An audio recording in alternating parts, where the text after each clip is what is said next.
I spent 40 years wiping engine grease off my hands so my daughter could wear silk. But on her wedding day, standing in the middle of a five-star ballroom, her new father-in-law decided I was a stain that needed to be washed away. He threw a glass of ice water right in my face in front of 600 elite guests. The room went dead silent. He expected me to lower my head, apologize for my mere existence, and walk out the back door like a beaten dog. Instead, I slowly reached into my tailored suit, pulled out a radio, and gave a single command that erased his entire corporate empire in less than 60 seconds. Before I tell you exactly how I destroyed the Sterling family, let me know what city you are listening from down in the comments. And if you believe that true power never has to shout, hit that like and subscribe button. The freezing water hit my face with the force of an open-handed slap. Ice cubes bounced off my chest and shattered against the polished Italian marble floor of the Grand Monarch Ballroom. For a moment, the only sound in that massive, opulent space was the dripping of water from my chin onto my crisp white shirt. The clinking of crystal champagne flutes stopped. The soft playing of the string quartet in the corner died out in a discordant scrape of a bow. 600 guests, the absolute pinnacle of the city's wealthy white elite, froze in their tracks and turned their eyes toward me. Standing less than 2 feet away from me was Richard Sterling. He held the empty crystal glass in his hand, his posture rigid with arrogant satisfaction. Richard was a man who wore his generational wealth like a heavy cologne. He had the kind of perfect silver hair and tailored tuxedo that screamed old money, but his eyes were entirely bankrupt of basic human decency. He leaned in close, his voice dropping to a harsh, mocking whisper designed to cut me down to nothing. "Time to wake up, old mechanic." Richard sneered, a cruel smile stretching across his face. "You might have bought a nice suit for today, but do not ever mistake yourself for one of us. Your place is not up here on the main stage standing next to my son.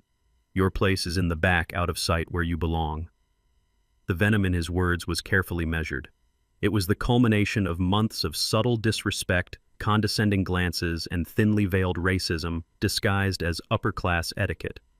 He looked at me and saw nothing but a 74-year-old black man from the south side of Chicago. He saw a retired auto mechanic who lived in a small, weathered house.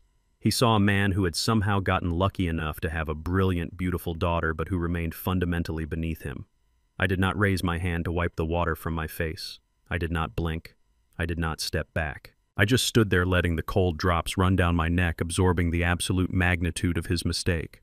My eyes shifted from Richard to the groom, Connor Sterling, the man who had just sworn before God to protect and cherish my daughter Maya. Connor was standing right beside his father. He was a tall, handsome man with a smile that could sell a bridge to nowhere. But right now, that smile was gone, replaced by a pathetic, cowardly grimace. Connor looked at me dripping wet and publicly humiliated, and he did absolutely nothing. He just averted his gaze and stared at the floor, perfectly willing to let his father degrade the man who had given him his bride. And then I looked at Maya, my beautiful Maya, standing in her breathtaking white gown a few yards away. Her hands were covering her mouth, her eyes wide with absolute horror and disbelief. She had spent the last year defending these people to me. She had begged me to ignore their microaggressions, telling me that the Sterlings were just traditional, that they just took time to warm up to outsiders, that Connor was different from his father. Now the illusion was completely shattered. The mask had fallen off, and the ugly, raw truth was standing right there in the middle of the dance floor. Richard let out a soft, dismissive scoff, clearly mistaking my silence for submission. He turned his back to me, raising a hand to signal the band to start playing again, ready to resume his perfect evening after disposing of the trash. He thought he had won. He thought he had put me in my place. What Richard Sterling did not know, what his cowardly son did not know, and what even my own daughter did not fully understand, was that they were not standing in front of a broke, retired mechanic. They were standing in front of a man who owned the very ground beneath their expensive leather shoes. I slowly inhaled the scent of the expensive lilies decorating the tables.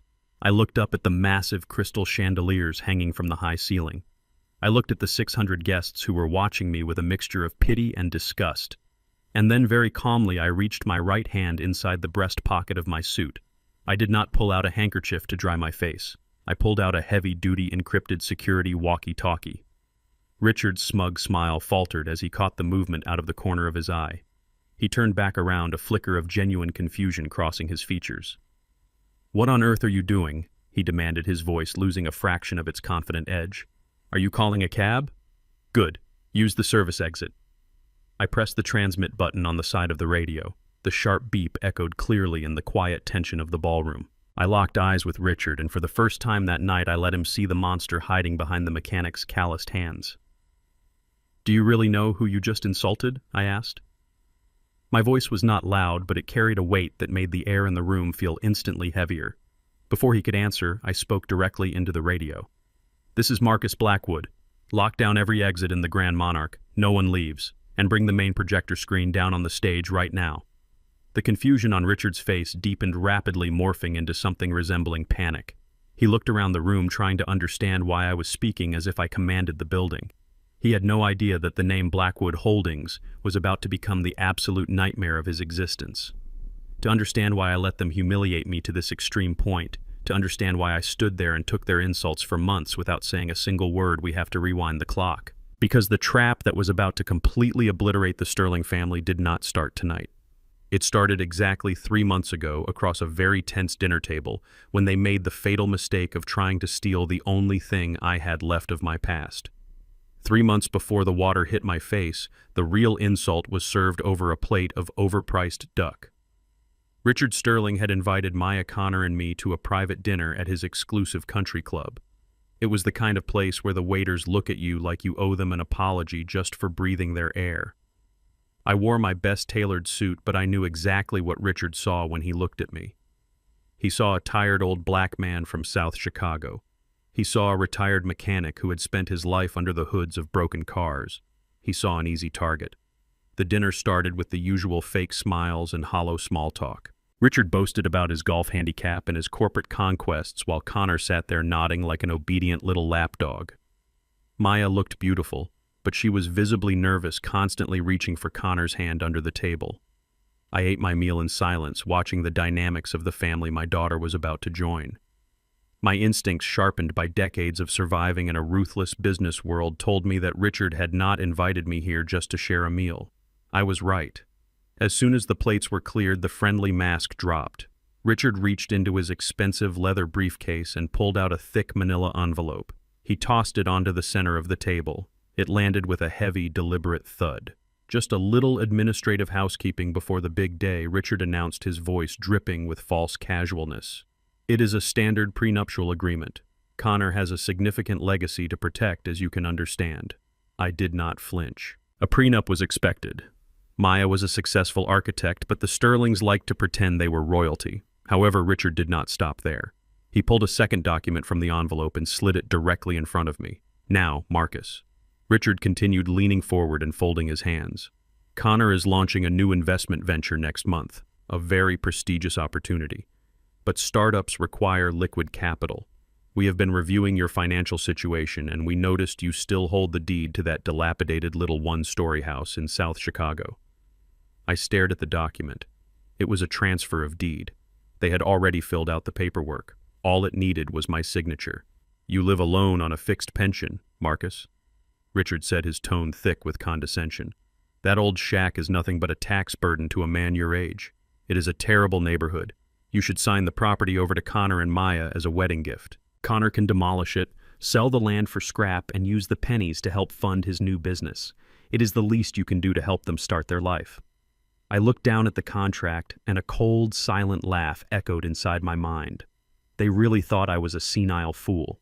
They had looked at a map, seen a rundown zip code, and made their arrogant assumptions. What Richard and his brilliant son did not know was the truth about that specific piece of land. That little house was the very first mechanic shop I ever owned. I had lived there for decades. But more importantly, what the Sterlings did not know was that the city council had just secretly approved a massive $200 million commercial redevelopment project for that exact block. Corporate developers had been calling my private numbers for a year, begging me to sell. That tiny patch of dirt they called a worthless shack was sitting right in the center of the new commercial district. It was worth an absolute fortune. Richard thought he was shaking down a poor old man for a few $1,000s, but he was actually trying to steal a gold mine. He was blinded by his own prejudice and greed. I did not get angry. I did not raise my voice. I simply placed my index finger on the document and pushed it slowly back across the mahogany table. "My property is not for sale, Richard," I said, my voice completely steady. "And it is certainly not a wedding gift for a grown man who should be perfectly capable of providing for himself." The temperature at the table dropped instantly. Richard's smug smile vanished, replaced by a hard, ugly scowl. His face turned a shade of pale red. He was a man who was not used to hearing the word no, especially not from someone he considered inferior. He leaned across the table, invading my space, his voice dropping to a low, threatening register. "Let us be realistic here, Marcus," Richard hissed. "The Sterling family has a reputation to uphold. Maya is a lovely girl, but let us face facts. She comes from nothing. She has no pedigree. If she wants to be welcomed into high society, if she wants to be a true Sterling, she needs to bring something of value to the table. A dowry." He locked his cold eyes onto mine. "If you refuse to sign this, your daughter will never truly have a place in our family. She will always be an outsider, a charity case. We will make sure she knows exactly how little her father cared about her future." The threat was naked and vile. He was explicitly telling me that he would make my daughter's life a living hell if I did not pay their extortion fee. I turned my gaze to Connor, fully expecting the young man to stand up for his future wife to tell his father that he was out of line. Instead, Connor just swirled the red wine in his glass and let out an annoyed sigh. "Come on, Marcus," Connor whined, sounding like a spoiled child denied a toy. "It is just a useless old house. Do not be so selfish. Maya and I need the money to build our brand. You do not want to ruin this for her, do you?" I looked at Maya. My strong, independent daughter was shrinking in her chair. She looked humiliated, her eyes welling up with tears. She whispered for Connor to stop, but she did not get up and walk away. She was too deeply manipulated, too blinded by her desperate desire to make this toxic relationship work. Right then and there, the picture became crystal clear. Connor was not a successful businessman. He was a parasite, and Richard was not a proud father. He was a predator trying to extract resources from a man he thought was weak. I slowly stood up from the table. I buttoned my suit jacket, looking down at the two men sitting before me. "I built my life with my own two hands," I said, making sure every word cut through the air. "I will never sign over my sweat and blood to fund your son's fragile ego. If you think Maya needs to buy her way into your family, then your family is completely bankrupt." I turned and walked out of the country club, leaving the contract sitting untouched on the table. Maya called after me, but I did not stop. I knew that trying to convince her right then would be useless. She had to see their true faces for herself. As I drove back to my home that night, the anger inside me settled into a cold, sharp focus. Richard had threatened my daughter. He had tried to rob me. He thought he had the upper hand because he believed his own delusions about who I was. He wanted to play a game of wealth and power, but he had absolutely no idea that he had just picked a fight with a ghost. I realized that simply saying no was not enough. Predators do not stop when you say no. They just look for another angle of attack. I needed to know exactly what kind of financial trouble Connor was hiding that made him so desperate for a piece of cheap land. I needed to dig into the Sterling Empire, and I knew exactly how to do it. The very next evening, a quiet, hesitant knock echoed through my heavy wooden front door. I knew exactly who it was before I even turned the handle. I opened the door to find Maya standing on my porch. Her eyes were red and swollen, and her usually perfect posture was completely defeated. She stepped into my modest living room surrounded by the faded floral wallpaper and the worn-out sofa she grew up on, and she immediately collapsed into my arms. She sobbed against my shoulder just like she did when she was a little girl with a scraped knee. I held her tight, letting her cry out the humiliation and the stress of the previous night. She apologized over and over for Richard's behavior at the country club. She told me she was so deeply ashamed of how her future father-in-law had spoken to me and that she had hardly slept a wink. But then, right on cue, the excuses started to pour out of her mouth. She wiped her tears and desperately tried to defend Connor. She said Connor was just under a massive amount of pressure right now. She told me his new business venture was stressing him out and that he was absolutely terrified of disappointing his wealthy, demanding father. She held my hands and promised me that Connor truly loved her and that things would be completely different once they were married and finally out of Richard's overbearing shadow. I listened to every single word, feeling a familiar, heavy ache in my chest. I did not argue with her. I did not raise my voice or tell her she was being naive. I just stroked her hair and told her that everything was going to be all right. I knew from decades of life experience that arguing with a woman blinded by toxic love was a battle you could never win with words alone. If I simply told her that Connor was a parasite, she would defend him and push me away. She had to see the ugly truth with her own eyes. She had to feel the cold, harsh reality of who Connor really was when his back was against the wall. I kissed her forehead, walked her out to her car, and watched her drive away back into the arms of the very family that wanted to consume her. As soon as her taillights faded into the dark Chicago night, my gentle, comforting demeanor vanished completely. I locked the front door and secured the deadbolt. I walked past the old kitchen table and the cheap linoleum floors that decorated my seemingly humble home. To the rest of the world, and even to my own daughter, this was just a tired old house belonging to a retired mechanic trying to survive on a fixed income. But the world only sees exactly what you allow it to see. I walked down the narrow back hallway and stopped in front of what everyone believed was a dusty storage closet filled with old car parts, rusty tools, and winter coats. I reached behind a heavy metal shelving unit and pressed my right thumb against a hidden state-of-the-art biometric scanner. A soft mechanical click echoed in the small space. The entire heavy shelving unit slid silently to the left on a concealed track, revealing a solid reinforced steel door. I stepped inside and the overhead LED lights flickered on automatically. The room was completely soundproof, climate-controlled, and dominated by a massive mahogany executive desk. 3 large high-definition computer monitors glowed to life, immediately illuminating a wall covered in complex financial blueprints, corporate trust structures, and global market analyses. This was the hidden nerve center of an empire that the arrogant Sterling family could not even begin to comprehend. I sat down in the heavy leather chair and looked at the single silver-framed photograph resting on my desk. It was a picture of my late wife, Sarah, holding a newborn Maya in her arms. 30 years ago, a ruthless illness took Sarah away from us far too soon. The endless hospital visits and aggressive medical bills had drained every single penny of our savings, leaving me a young, desperate widower with a baby girl and a completely broken heart. When Sarah passed, she left behind a very modest life insurance policy. Most men in my position would have used that small chunk of money to pay off the house mortgage, or maybe buy a reliable car. I did something else entirely. I took that insurance check, combined it with every dollar I had saved from fixing broken engines, and I bought a completely abandoned, dilapidated commercial warehouse on the edge of the industrial district. I spent my days working at the auto shop, smelling like motor oil just to put food on the table for Maya, and I spent my nights tearing down drywall, laying concrete, and rebuilding that warehouse with my own calloused, grease-stained hands. When the renovation was finally finished, I sold that building to a commercial developer for triple the price.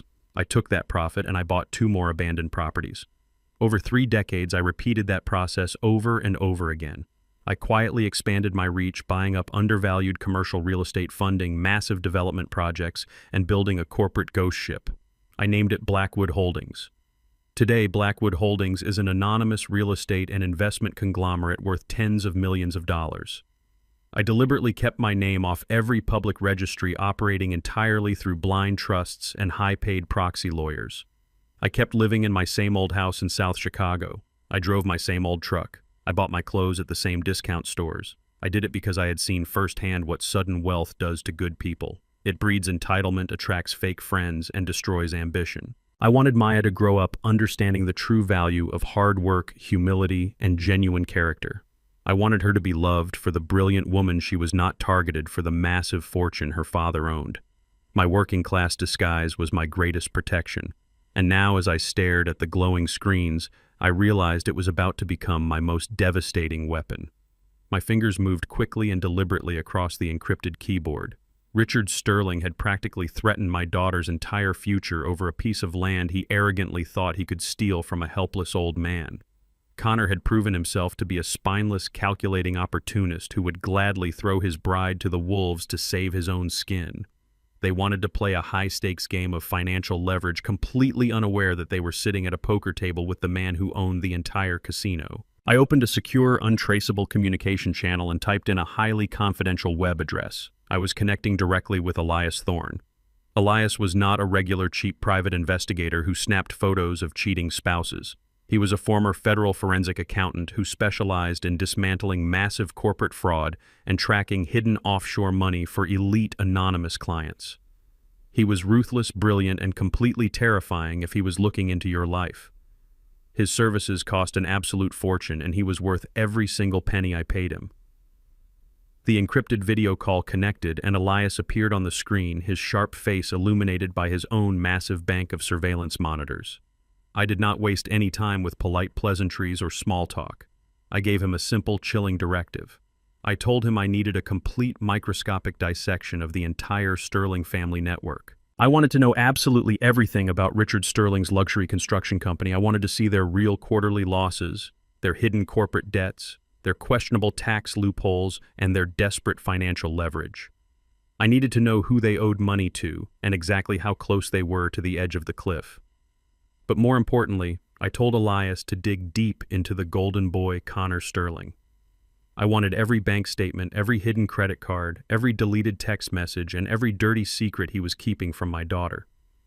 I wanted to know exactly why a young man who claimed to be a highly successful investment director was suddenly so desperate to bully an old man out of a cheap piece of property in a bad neighborhood. I wanted to find the rotting cracks in their perfect upper-class white picket fence. Elias did not ask any unnecessary questions. He simply nodded slowly, his eyes gleaming with the predatory thrill of a massive new hunt, and promised me a preliminary damage report within 48 hours. I ended the call and leaned back in my heavy leather chair, staring at the complex financial data scrolling across my monitors. The Sterling family thought they were dealing with a poor, uneducated man who did not understand how the modern world worked. They thought their expensive tailored suits and exclusive country club memberships made them invincible gods among men. They were about to learn a very painful, permanent lesson.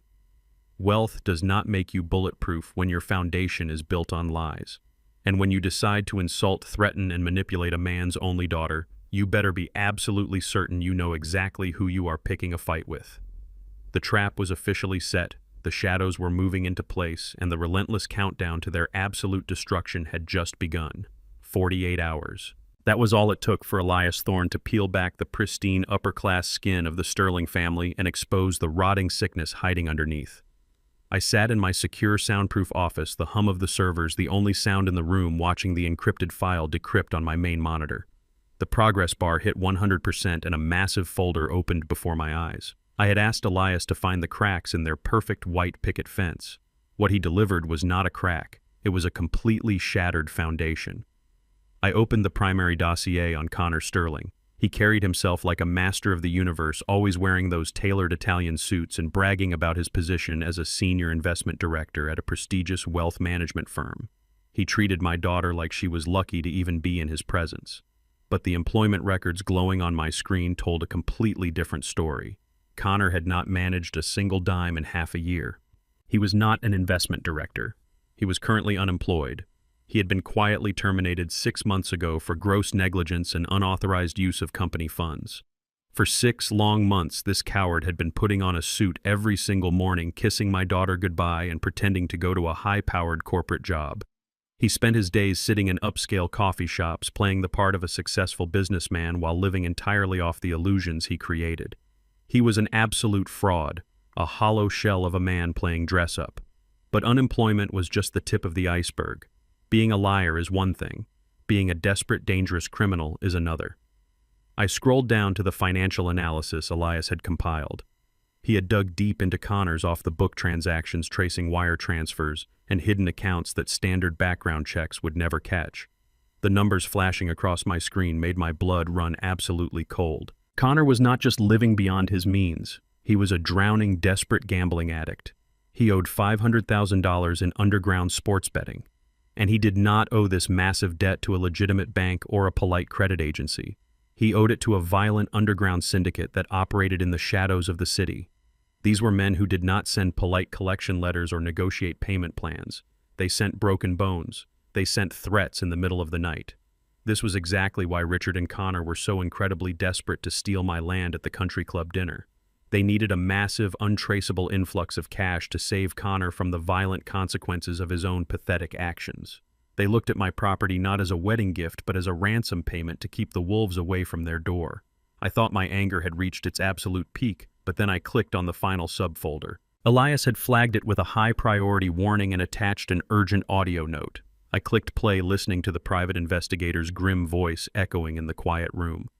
Elias told me to look closely at the offshore loan applications Connor had submitted over the last 90 days. I opened the attached PDF files, my hands trembling with a quiet, lethal rage. Connor had applied for multiple high-interest predatory loans from unregulated online lenders. He was trying to scrape together enough cash to keep the syndicate off his back. But he did not use his own name. His credit score was completely destroyed, and no legitimate institution would ever lend him a single dollar. Instead, he used a pristine, spotless credit history to secure the funds. I zoomed in on the signature line of the digital loan applications. My breathing completely stopped. The screen blurred for a second as a wave of pure, violent fury washed over me. He had used my daughter's name. He had stolen Maya's social security number. This man, the man who was supposed to stand at an altar in a few days and promise before God to protect and cherish my daughter, was actively destroying her financial life behind her back. He was forging her signature to secure dirty money. He was shackling my beautiful, hard-working daughter to $500,000 of violent underground debt. If he defaulted, and it was only a matter of time before he did, those criminals would not just come after him. They would come after Maya.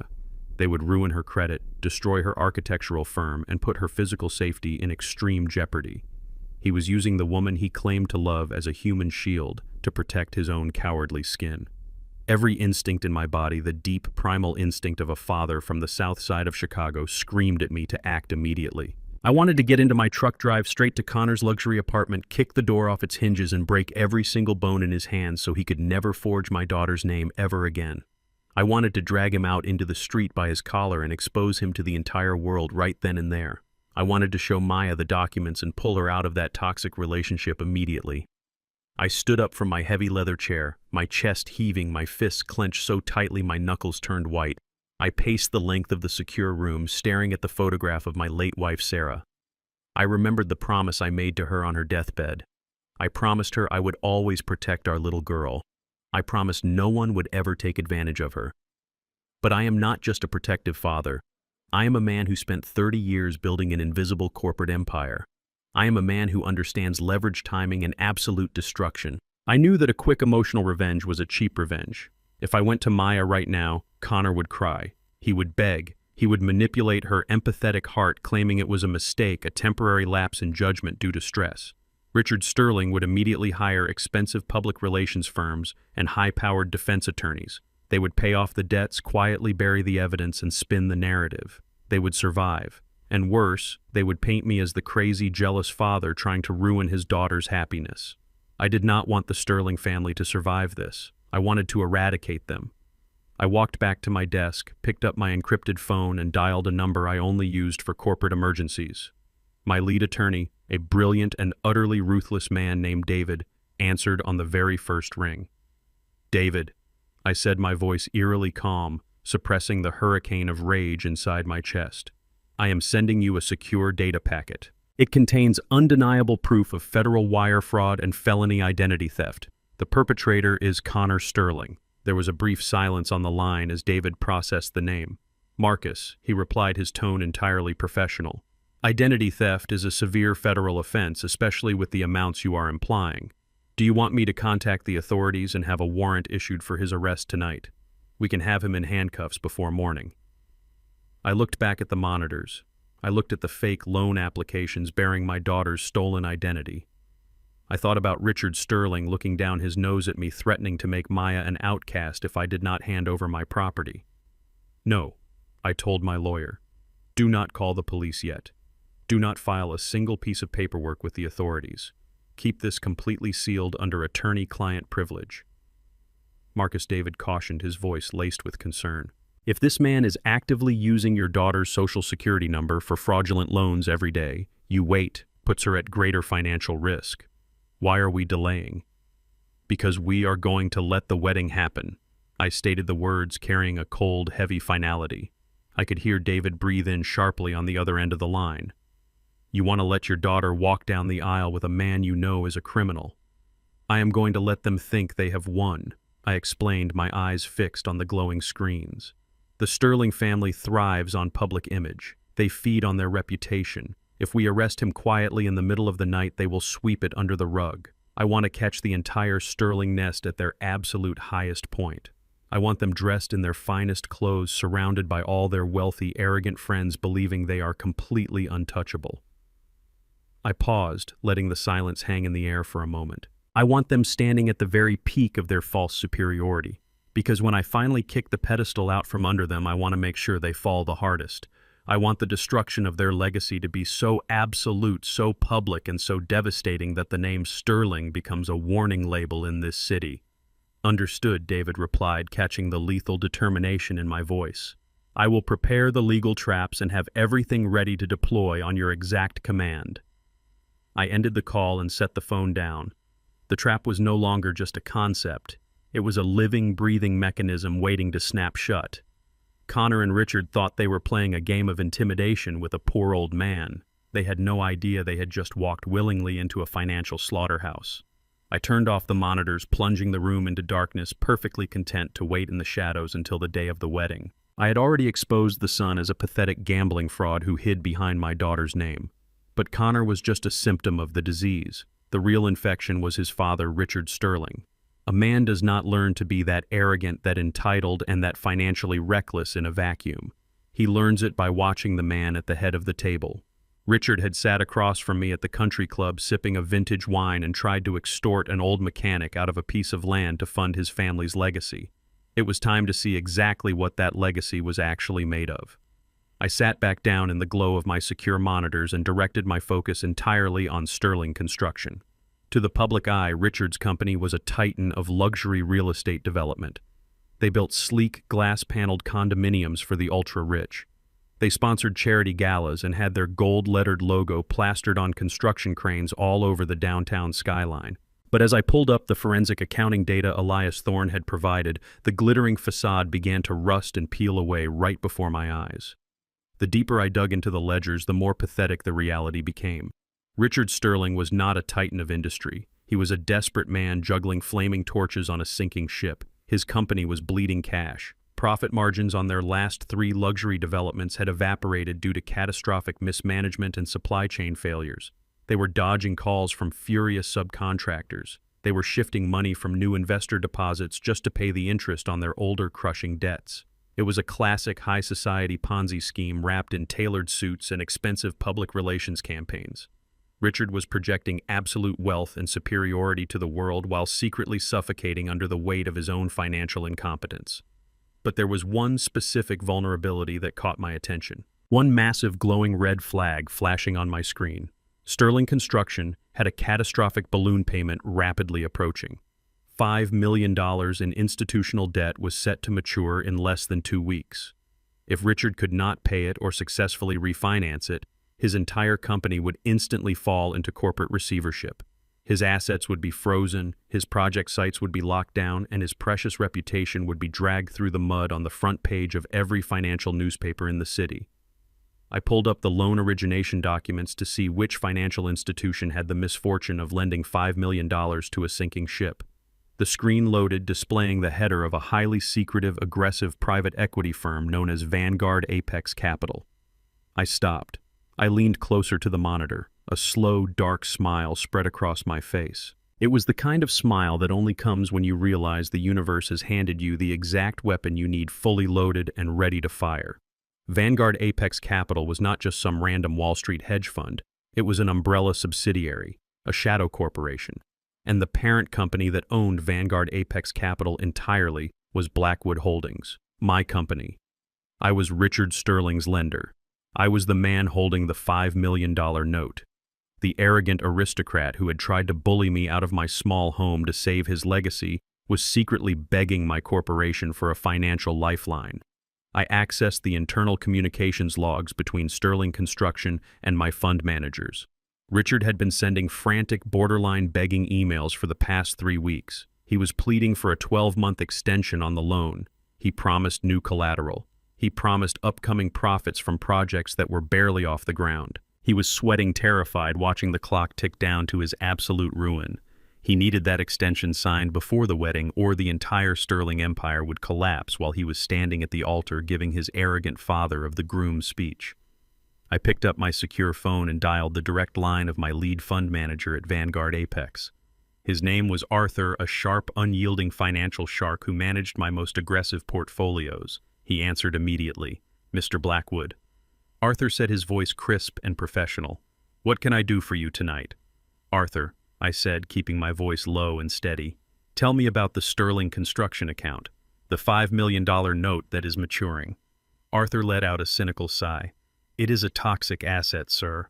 Richard Sterling is completely overleveraged. His company is a hollow shell running on fumes. He has been begging us for an extension all week, but my recommendation is a hard denial. We should reject the extension call in the debt and foreclose on his remaining properties. If we squeeze him now, we can liquidate his commercial assets and easily recoup our investment. He is done. Arthur was right. From a strictly logical financial perspective, putting a bullet in Sterling Construction right now was the smart move. But this was no longer just business. This was profoundly, intensely personal.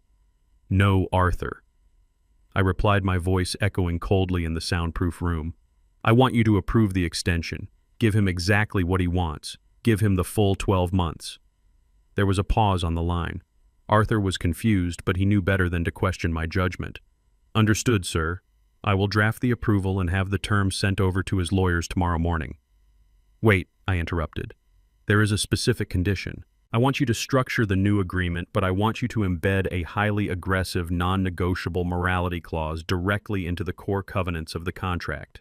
A morality clause is a standard piece of legal architecture usually buried deep in the fine print of corporate contracts. It simply states that if the borrower engages in any behavior that brings public scandal, criminal association, or severe ethical disrepute to themselves or the lending institution, the lender has the right to take punitive action. But I did not want a standard clause. I wanted a loaded gun. I want the clause written so tightly that there is absolutely no room for interpretation, I instructed. If Richard Sterling, or any immediate member of the Sterling executive family, is involved in public humiliation, fraud, criminal investigations, or severe ethical misconduct, the extension is instantly null and void. And Arthur listened to me very carefully.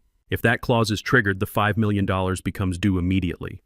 No grace period, no 30-day warning, no negotiation, immediate total recall of the entire debt.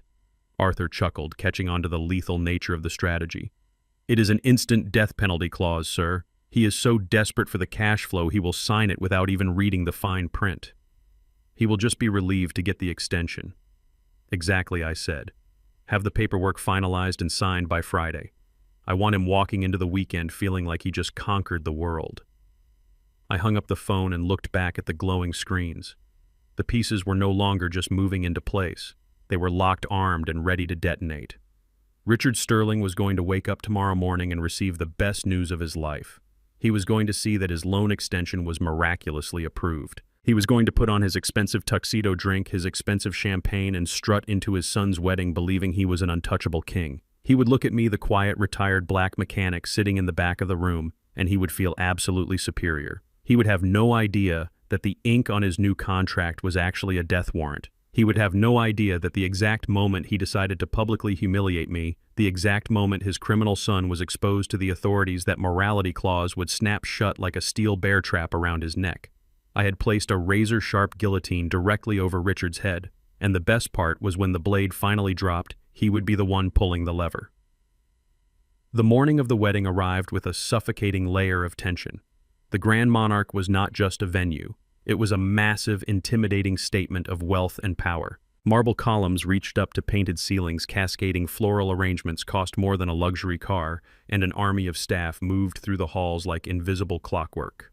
I wore a tailored black tuxedo, standing quietly near the grand staircase, watching the Sterling family parade around the lobby like royalty holding court.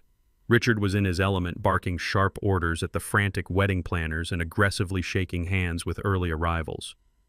I remained perfectly still, a silent observer in a sea of white elitism, holding the detonator to their entire world in my pocket. The official photographer clapped his hands and called for the immediate family portraits. Maya was upstairs in the bridal suite with her bridesmaids, so it was just the groom and the parents for this particular session. I walked toward the ornate staging area, stepping onto the plush red carpet, ready to take my place beside the man who was about to marry my daughter. But before the flashes could even go off, Richard stepped directly into my path. He did not ask me to move. He did not politely excuse himself. He placed a heavy, aggressive hand on my shoulder and physically guided me away from the bright lights and the cameras. We are doing the Sterling legacy shots first, Richard muttered, his grip tightening on my jacket as he pushed me toward the shadows. You do not fit the aesthetic of this particular spread. Wait in the back until we need you. He did not just point to a chair in the lobby. He forcefully shoved me through a heavy wooden door tucked behind the main staircase. It was a cramped, dimly lit staging room meant for the catering staff. Stacks of folded metal chairs, empty bus tubs smelling of old wine, and the sharp scent of industrial cleaner surrounded me. The message was loud and clear. To Richard Sterling, I was not the father of the bride. I was the help. I was the dirt he wanted swept under the rug before his wealthy friends arrived. I stood in that small, humiliating room, straightening my jacket completely undisturbed. They were digging the hole deeper with every single breath they took. 10 minutes later, the heavy wooden door clicked open. It was not Richard coming to fetch me for a photograph. It was Connor, the golden boy. He stepped into the dusty, cramped room and firmly locked the door behind him. He looked impeccable in his custom-fitted tuxedo, but his eyes were bloodshot, darting around the small space with the frantic, terrified energy of a cornered rat. The smell of expensive cologne could not hide the faint, sour stench of stale alcohol sweating out of his pores. His massive gambling debt was clearly suffocating him, crushing his chest on what was supposed to be the happiest day of his life. He did not say hello. He did not call me Dad or even Marcus. He reached inside his tuxedo jacket and pulled out a folded piece of paper, slamming it down onto a stacked catering table right in front of me. "Sign it," Connor demanded, his voice trembling with a toxic mixture of absolute fear and blinding arrogance. I looked down. It was a full legal power of attorney document granting Connor absolute control over the sale of my house in South Chicago. He had bypassed the prenuptial agreement entirely and escalated straight to raw extortion. He needed that land to pay off the underground syndicate, and he needed it today. "I told your father my answer at the country club," I said calmly, my voice steady in the quiet room. "My property is not yours to sell." Connor took a step closer, invading my personal space, trying to physically intimidate a man who grew up fighting for survival on the south side of Chicago. "You do not have a choice anymore, old man."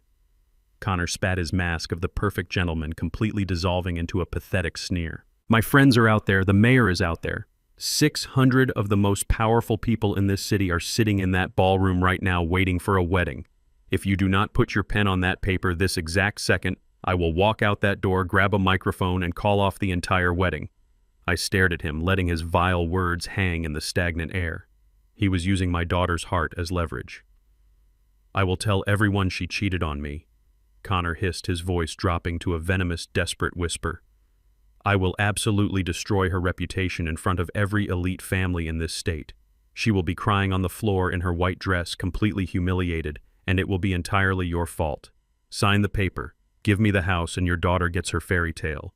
Refuse and I will shatter her world before the appetizers are even served."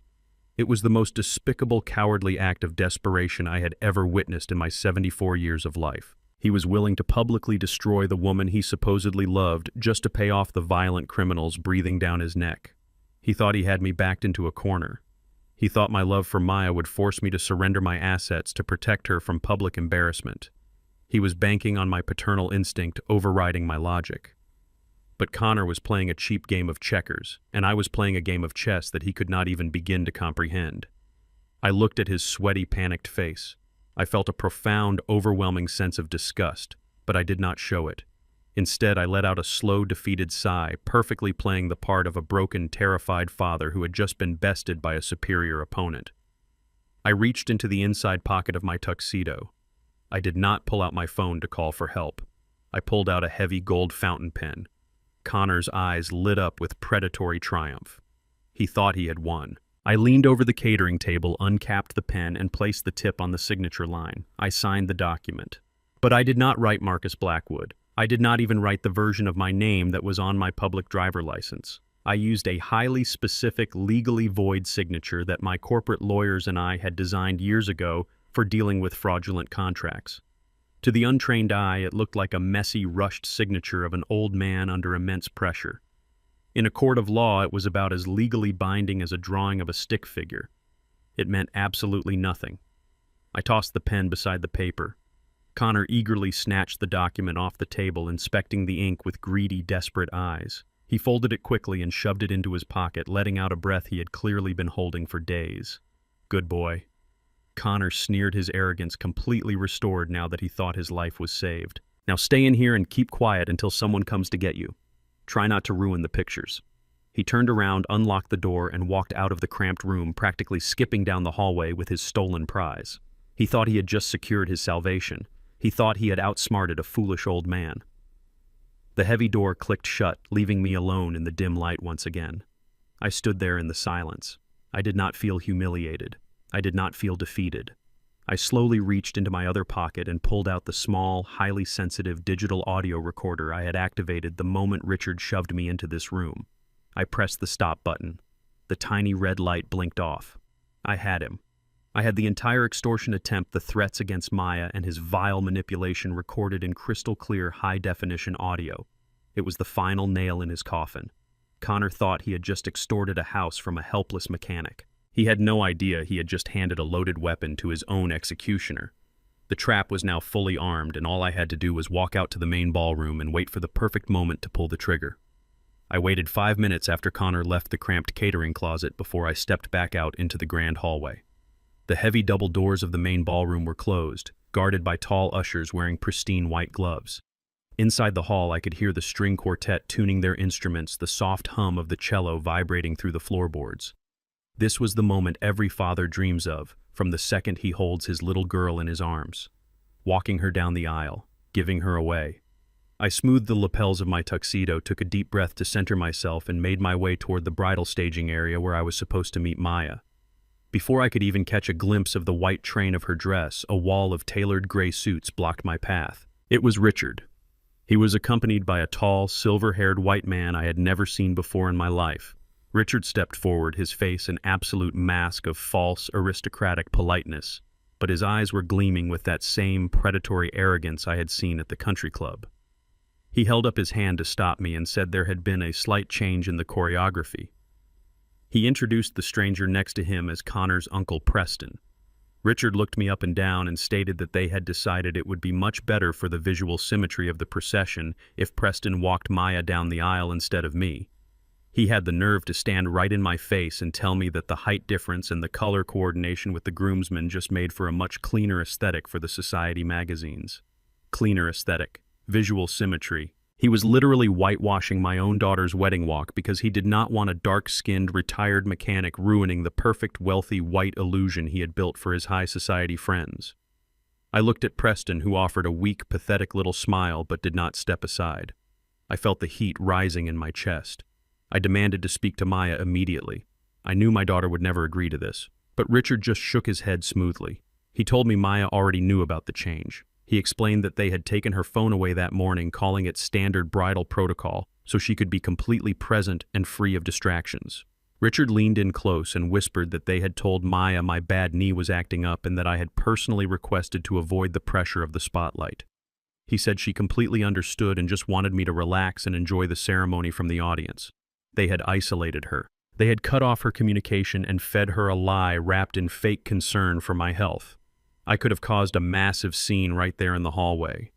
I could have shouted, pushed past their wall of gray suits, and ruined the entire procession before it even began. Every fatherly instinct in my body screamed at me to tear the doors open and get my daughter. But then I felt the weight of the digital audio recorder burning a hole in my pocket. I remembered the fraudulent loan applications with my daughter's stolen Social Security number.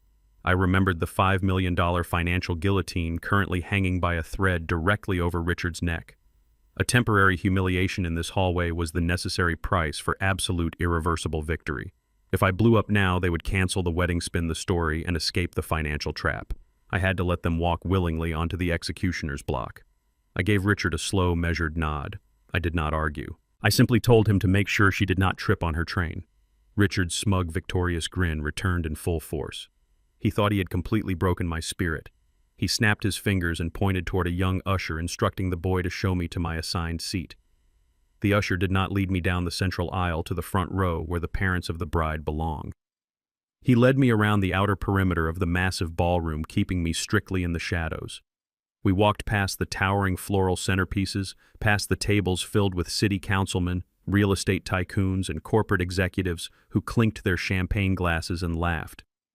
We kept walking until the tables stopped having silk tablecloths and crystal centerpieces. The usher stopped at table 45. It was pushed entirely out of the main sightlines, tucked violently into a dark, drafty corner, right between the swinging doors of the catering kitchen and the main hallway leading to the public restrooms.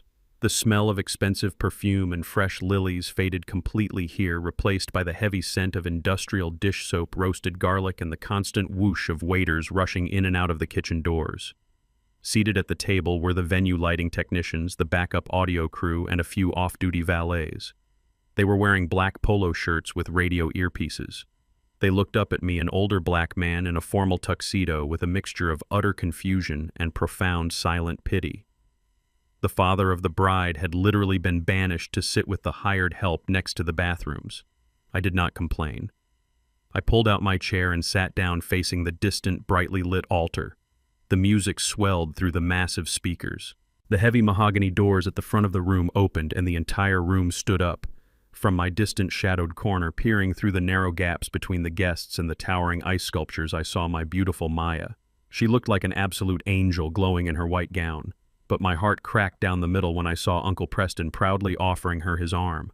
I saw the brief, panicked confusion in Maya's eyes. I watched her look down the long aisle, desperately searching the front rows for my face. When she could not find me among the sea of wealthy white strangers, her shoulders dropped just a fraction of an inch. She swallowed hard, forced a brave, trembling smile, and took Preston's arm. She believed I had abandoned her out of stage fright. She believed I was hiding. The ceremony proceeded flawlessly. Connor stood at the altar and said his vows with the earnest, loving face of a saint, knowing perfectly well he had just extorted a house from me in a storage closet 20 minutes prior. Richard sat in the very front row, puffing his chest out like a conquering emperor looking over his newly acquired kingdom. When the priest pronounced them husband and wife and the applause erupted through the hall, the waiters immediately began flooding out of the kitchen doors right behind my head, carrying trays of expensive food. I sat quietly at table 45. The audio-visual crew tried to make polite conversation, awkwardly asking how I knew the bride and groom. I just smiled a gentle grandfatherly smile and told them I was a very close silent investor in the family business. A waiter dropped a plate of dry, overcooked chicken in front of me. The rich guests up front were dining on filet mignon and lobster tail, but this was the vendor meal. I did not cause a fuss. I picked up my silver fork and knife, cut a piece of the dry meat, and ate my meal with the calm, methodical precision of a man who knows exactly how the movie is going to end. I reached into the inside pocket of my tuxedo jacket, feeling the cold metal of the audio recorder that held Connor's entire criminal confession. I felt the heavy weight of my encrypted phone, where David and my team of corporate lawyers were waiting in total silence for my single command. I pulled back the cuff of my jacket and looked down at my watch. The gold hands moved with quiet, relentless certainty. 2 hours. In exactly 2 hours, the dinner service would end and the toasts would begin. In 2 hours, Richard Sterling would take the main stage under the bright spotlights to brag about his wealth, his legacy, and his absolute superiority. In 2 hours, the steel trap I had spent 3 grueling months building would finally snap shut on their necks. I took a slow sip of my ice water, leaned back in my uncomfortable banquet chair, and watched the Sterling family dance, laugh, and celebrate their own absolute destruction. The dinner plates were finally cleared by the army of silent waiters moving through the ballroom. The atmosphere in the Grand Monarch shifted from formal dining to drunken revelry.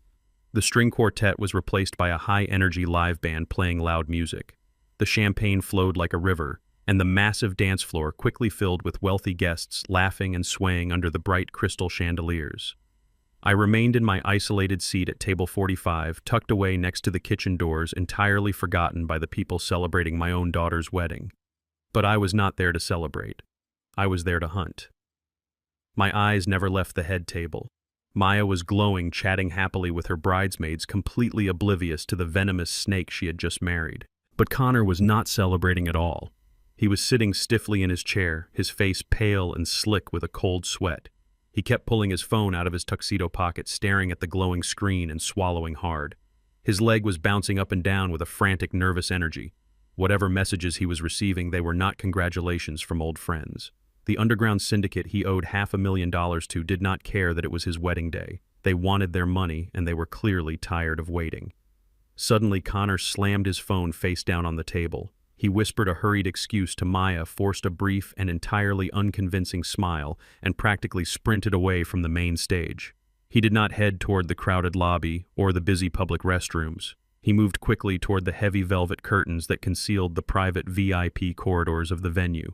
I stood up from my chair immediately. The lighting technician sitting next to me barely noticed my departure. I blended into the dark shadows of the room, walking with the quiet, deliberate steps of a man who had spent 30 years navigating the treacherous waters of commercial real estate. I slipped behind the velvet curtains just a few seconds after Connor. The transition from the deafening noise of the ballroom to the suffocating silence of the private corridor was absolute. The walls here were lined with thick acoustic paneling. It was a labyrinth of empty hallways meant for the hotel executives and high-tier security staff. I moved like a ghost, keeping my distance, watching the back of his expensive tuxedo disappear around a corner. I could hear his heavy, panicked breathing echoing off the walls. He was moving like a prey animal trying to escape a predator, completely unaware that the real predator was walking silently right behind him. I stopped just short of the intersection, pressing my back flat against the cool wallpaper. From around the corner, I heard the frantic dialing of a cell phone, followed by the pacing of expensive leather shoes on the thick carpet. Connor had backed himself into a dead-end hallway, completely isolated from the wedding, his new bride, and his arrogant father. He put the phone to his ear and his voice began to tremble uncontrollably.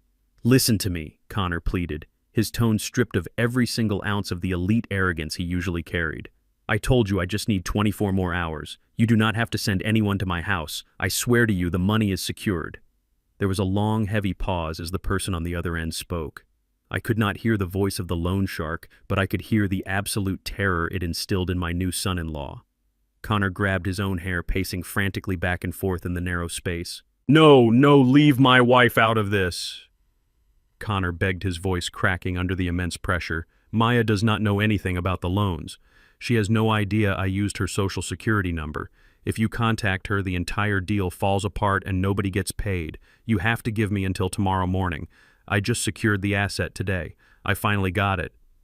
He paused again, his breathing ragged. He was negotiating for his physical safety, trying to appease violent men who would not hesitate to break his legs or worse. And then he played his final card. He played the card he thought he had stolen from me in that dusty catering closet just an hour ago. "I have the deed," Connor insisted, his voice rising in a pathetic attempt to sound confident. "I forced the old black man to sign over the power of attorney an hour ago.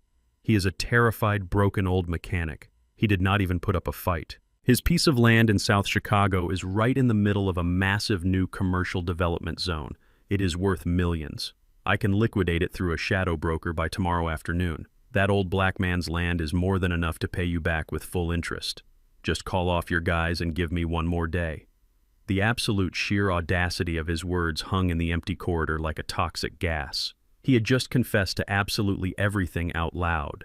He admitted to stealing Maya's identity. He admitted to hiding his massive underground gambling debts from his new wife. He admitted to extorting what he believed was a poor, defenseless black man. And he proved beyond any shadow of a doubt that his entire relationship with my daughter was nothing but a calculated, predatory financial transaction designed to save his own pathetic life. I did not feel anger. Anger is a loud, messy emotion that clouds your judgment and forces you into making reckless mistakes. What I felt was a cold, absolute, and total clarity. The final piece of the puzzle had just clicked perfectly into place. I reached into the breast pocket of my suit. I did not pull out the audio recorder this time. I pulled out my secure, high-definition smartphone. I activated the video camera, making sure the resolution was set to the absolute maximum. I slowly leaned the lens of the camera just past the edge of the corner, keeping my body entirely hidden in the deep shadows. On the screen, Connor Sterling was perfectly framed. He was leaning against the wall, sweating profusely, begging the criminals on the phone to spare him. The elegant lighting in the corridor illuminated his terrified face with absolute perfection. I recorded every single second of his pathetic groveling.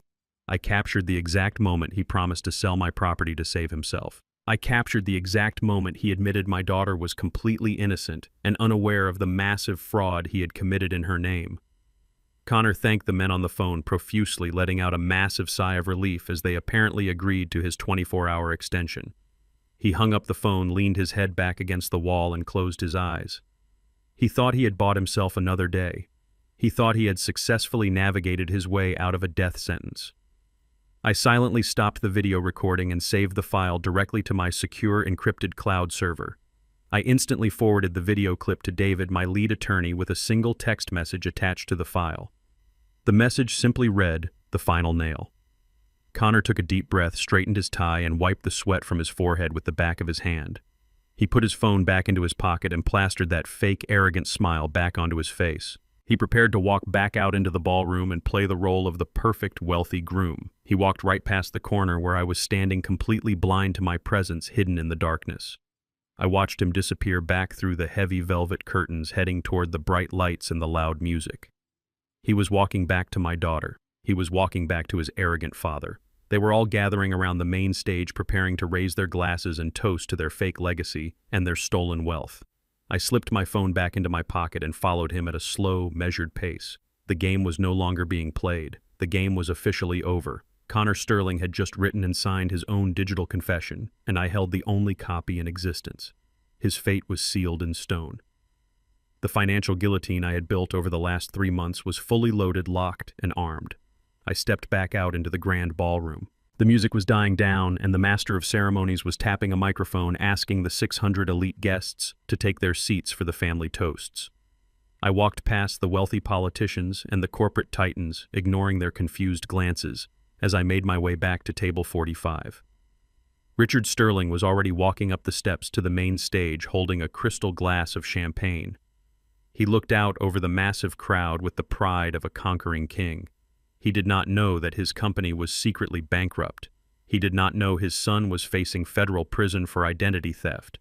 He did not know the power of attorney contract in his son's pocket was entirely fake.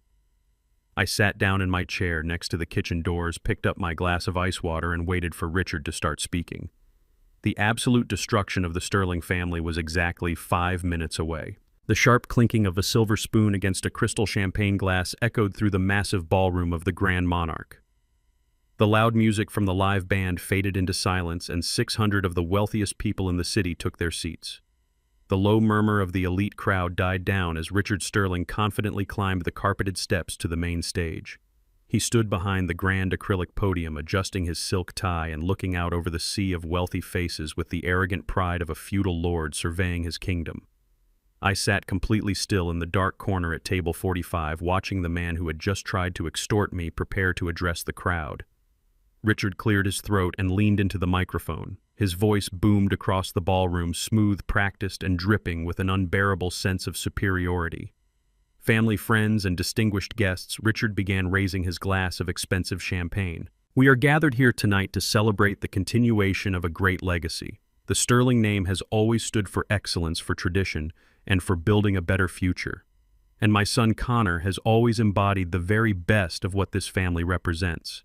He is a man of vision, a man of status, and above all, a man of immense generosity.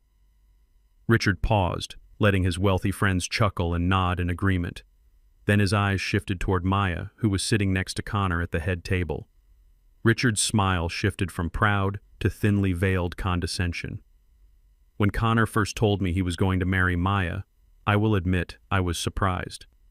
Richard continued, his tone taking on the fake, sickly sweet cadence of a politician. Maya is a beautiful girl, but she comes from a very different world than we do. She grew up in the harsh reality of South Chicago. She was raised by a single father, a mechanic in a neighborhood where simply surviving is an achievement. She did not grow up with the pedigrees, the country clubs, or the advantages that we consider standard. The ballroom fell uncomfortably silent. A few guests shifted in their seats. Maya looked down at her lap, her face flushing with deep embarrassment. Connor did not reach out to hold her hand. He just sat there, smiling blankly at the crowd, letting his father publicly strip away my daughter's dignity. But that is the true measure of my son Richard, declared, his voice rising in dramatic triumph. Connor did not care about her lack of background. He did not care that she came to us with nothing. Connor saw a diamond in the rough, and he chose to pull her out of the darkness and bring her into the light. He is giving her a life she could never have dreamed of in her old neighborhood. He is giving her the Sterling name. So please raise your glasses to my son, a man who proves that true nobility is about rescuing those less fortunate and elevating them to our level. A wave of applause erupted from the front tables. The politicians, the real estate developers, and the high society wives clapped their hands, celebrating what they believed was the ultimate act of upper-class charity. They were clapping for the arrogant fantasy that my brilliant, hardworking daughter was nothing but a stray dog that the great Connor Sterling had graciously adopted. I felt the blood rushing in my ears. I felt the absolute raw fury of a father who had spent his entire life protecting his child from exactly this kind of poison. I did not care about my grand plan for a few seconds. I did not care about the financial traps or the offshore accounts. I cared about the tears welling up in Maya's eyes. I pushed my chair back. The metal legs scraped loudly against the marble floor. I stood up from the shadows of the catering corner. I buttoned my tuxedo jacket and I began to walk. I walked past the lighting technicians who stared at me with wide eyes. I walked down the long, wide aisle that separated the massive banquet tables. Hundreds of heads began to turn. The applause slowly died out like a suffocated flame. The sea of wealthy white faces watched in absolute confusion as a 74-year-old black man marched with heavy, deliberate steps toward the brightly lit stage. I did not stop when the ushers stepped forward. They saw the look on my face and immediately backed away.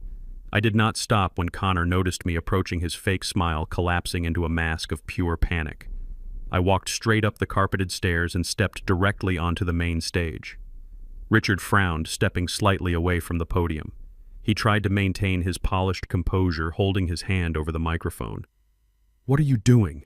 Richard hissed under his breath, his eyes darting to the hundreds of guests watching us. "Get off this stage immediately." I did not answer him. I stepped right into his personal space, reached out and firmly wrapped my hand around the microphone stand. Richard tried to pull it away, but my hands were built from 40 years of turning wrenches and lifting engine blocks. I ripped the microphone from his grip with a single, effortless motion. Richard stumbled backward, shocked by the physical strength of a man he considered weak. I turned my back to him and faced the silent ballroom.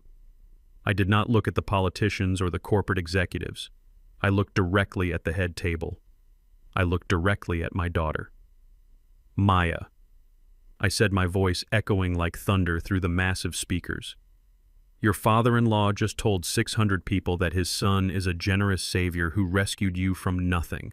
He just told this room that Connor is elevating you." Maya stared at me, her tears frozen, completely stunned by my sudden appearance on the stage. Connor was gripping the edge of the table, his knuckles white, his breathing shallow and rapid. "But I need you to know exactly what your generous savior was doing 20 minutes before you walked down that aisle." I continued, my voice steady, cold, and absolutely relentless. "While you were putting on your white dress, thinking about the beautiful future you were going to build, the man sitting next to you cornered me in a catering closet near the bathrooms." A collective gasp rippled through the ballroom. The wealthy guests leaned forward, completely captivated by the unfolding disaster. "Connor did not come to me to ask for my blessing," I said, pointing a finger directly at the groom. "He locked the door and pulled out a legal power of attorney document. He demanded that I sign over the deed to the house you grew up in. He demanded my property. And do you know what he said he would do if I refused?" Maya shook her head slowly, her lips trembling. She turned to look at Connor, who was desperately shaking his head, mouthing the word "no" over and over again. "He told me that if I did not give him my home, he would walk out to this very ballroom, cancel the wedding, and publicly destroy your reputation by telling everyone in this room that you were a cheater." I declared the truth, ringing through the hall like a heavy bell. "He threatened to ruin your life in front of the mayor, the press, and his entire family if I did not pay his extortion fee. He did not marry you to save you, Maya. He married you because he thought your father was a weak, poor old man he could easily rob to cover his own pathetic failures." The silence that followed was absolute. It was the kind of silence that happens right after a catastrophic car crash when the dust is still settling and nobody knows who is still alive. Maya stood up from her chair. The beautiful silk train of her wedding dress caught on the carpet, but she did not care. She looked down at Connor. The man she loved, the man she had defended to me just a few nights ago, was shrinking into his seat. He was not denying it. He could not form a single coherent word. His terrifying guilt was written all over his sweating, pale face. Maya let out a broken, agonizing sob. She took a step away from him, realizing in real time that her entire relationship was a manufactured lie. On the stage behind me, Richard Sterling completely lost his mind. His perfect high society event, the wedding he had orchestrated to show off his wealth and power, was being torn to shreds by a man he considered lower than dirt. The humiliation of his son, The public exposure of his family's absolute lack of morals shattered his aristocratic facade into a million pieces. His face turned a dangerous, violent shade of purple. "You lying, pathetic piece of garbage!" Richard screamed, losing every ounce of his polished etiquette. I turned around just in time to see him lunge toward the podium. He grabbed a heavy crystal glass filled to the brim with ice water that had been set out for the speakers. He did not hesitate. He threw the entire contents of the glass directly into my face with all the violent rage he possessed. The freezing water hit my face with the force of an open-handed slap. Ice cubes bounced off my chest and shattered against the polished Italian marble floor of the Grand Monarch Ballroom. For a moment, the only sound in that massive, opulent space was the dripping of water from my chin onto my crisp white shirt. The clinking of crystal champagne flutes stopped. The soft playing of the string quartet in the corner died out in a discordant scrape of a bow. 600 guests, the absolute pinnacle of the city's wealthy white elite, froze in their tracks and turned their eyes toward me. Standing less than 2 feet away from me was Richard Sterling. He held the empty crystal glass in his hand, his posture rigid with arrogant satisfaction. "Time to wake up, old mechanic." Richard sneered, a cruel smile stretching across his face. "You might have bought a nice suit for today, but do not ever mistake yourself for one of us. Your place is not up here on the main stage standing next to my son. Your place is in the back out of sight where you belong." I did not raise my hand to wipe the water from my face. I did not blink. I did not step back. I just stood there letting the cold drops run down my neck, absorbing the absolute magnitude of his mistake. I reached into my tailored suit, wrapped my fingers around the heavy security radio, and prepared to burn his entire world to the ground. I spent 40 years wiping engine grease off my hands so my daughter could wear silk. But on her wedding day, standing in the middle of a 5-star ballroom, her new father-in-law decided I was a stain that needed to be washed away. He threw a glass of ice water right in my face in front of 600 elite guests. The room went dead silent. He expected me to lower my head, apologize for my mere existence, and walk out the back door like a beaten dog. Instead, I slowly reached into my tailored suit, pulled out a radio, and gave a single command that erased his entire corporate empire in less than 60 seconds. Before I tell you exactly how I destroyed the Sterling family, let me know what city you are listening from down in the comments. And if you believe that true power never has to shout, hit that like and subscribe button. The freezing water dripped from my chin and soaked into the crisp white collar of my tuxedo shirt. A single ice cube slid down my lapel and shattered against the polished marble stage. For a few agonizing seconds, the grand ballroom of the Grand Monarch was entirely stripped of its music, its laughter, and its elite arrogance. There were 600 people in that room. Politicians, real estate tycoons, and old money socialites, and not a single one of them dared to take a breath. They were all completely paralyzed, their eyes locked on the 74-year-old black man who had just been publicly baptized in humiliation by the wealthy father of the groom. Richard Sterling stood less than 2 feet away from me. His chest was heaving up and down beneath his tailored suit. His face was flushed with a violent, ugly shade of red. He held the empty crystal glass tightly in his fist, his knuckles turning white from the pressure. He was panting like a man who had just won a grueling physical fight, even though all he had done was throw a glass of water at an elderly man who was standing perfectly still. He glared at me with absolute contempt. He expected my shoulders to slump. He expected my eyes to drop to the floor. He expected me to turn around in shame, walk down the carpeted stairs, and exit through the kitchen doors where he believed I belonged. But I did not move a single inch. I stood my ground, my posture as straight and unyielding as the steel beams I used to build my very first warehouse 30 years ago. I did not blink. I did not break eye contact. I just stared back at him with a cold, terrifying calm that he could not possibly comprehend. My daughter Maya let out a choked, devastated sob from the head table behind him. I could hear the heartbreak in her voice, the sound of her entire fairy tale collapsing into a nightmare. Connor, the coward she had just married, did not even try to comfort her. He remained frozen in his chair, his face slick with sweat, staring at me with the wide, terrified eyes of a man who knew exactly what was coming. Connor knew about the fake signature. He knew the extortion had failed. But his arrogant father remained completely clueless. Richard scoffed, a short and bitter sound that broke the heavy silence. He curled his lip in disgust and told me to get off his stage. He said the show was over and that I had embarrassed my daughter enough for one night. He spoke to me as if I were a stubborn dog that refused to follow a simple command. I slowly raised my right hand. The movement was so deliberate, so unhurried, that it made Richard flinch backward just a fraction of an inch. He thought I was going to strike him. He thought I was going to retaliate with physical violence. But I am not a man who fights with my fists anymore. I fight with absolute crushing leverage. I reached into the inner pocket of my tuxedo jacket and pulled out a simple folded white cotton handkerchief. I brought the cloth to my face and began to wipe the freezing water from my cheeks. I moved with the slow, methodical precision of a mechanic wiping engine grease off his hands after finishing a long, grueling job. I dried my forehead. I wiped my chin. I dabbed the moisture from the collar of my shirt.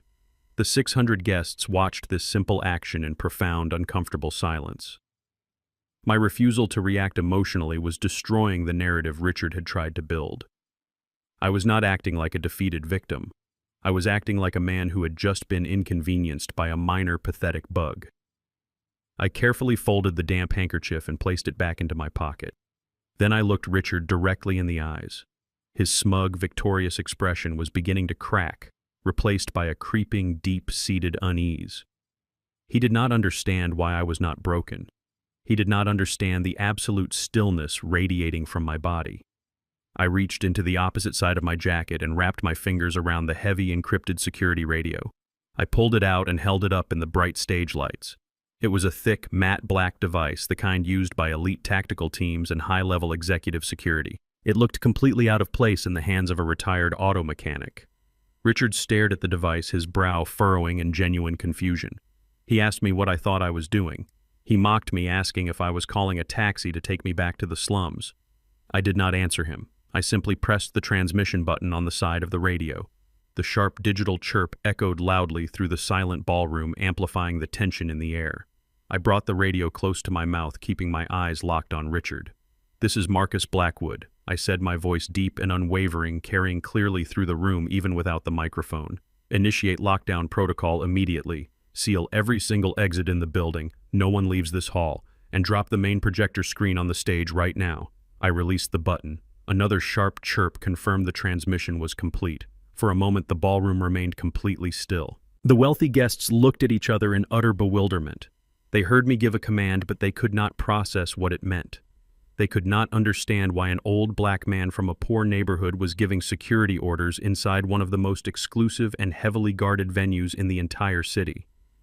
Richard stared at me for 3 long seconds. He processed the words I had spoken into the radio, and then he threw his head back and burst into a loud, theatrical laugh.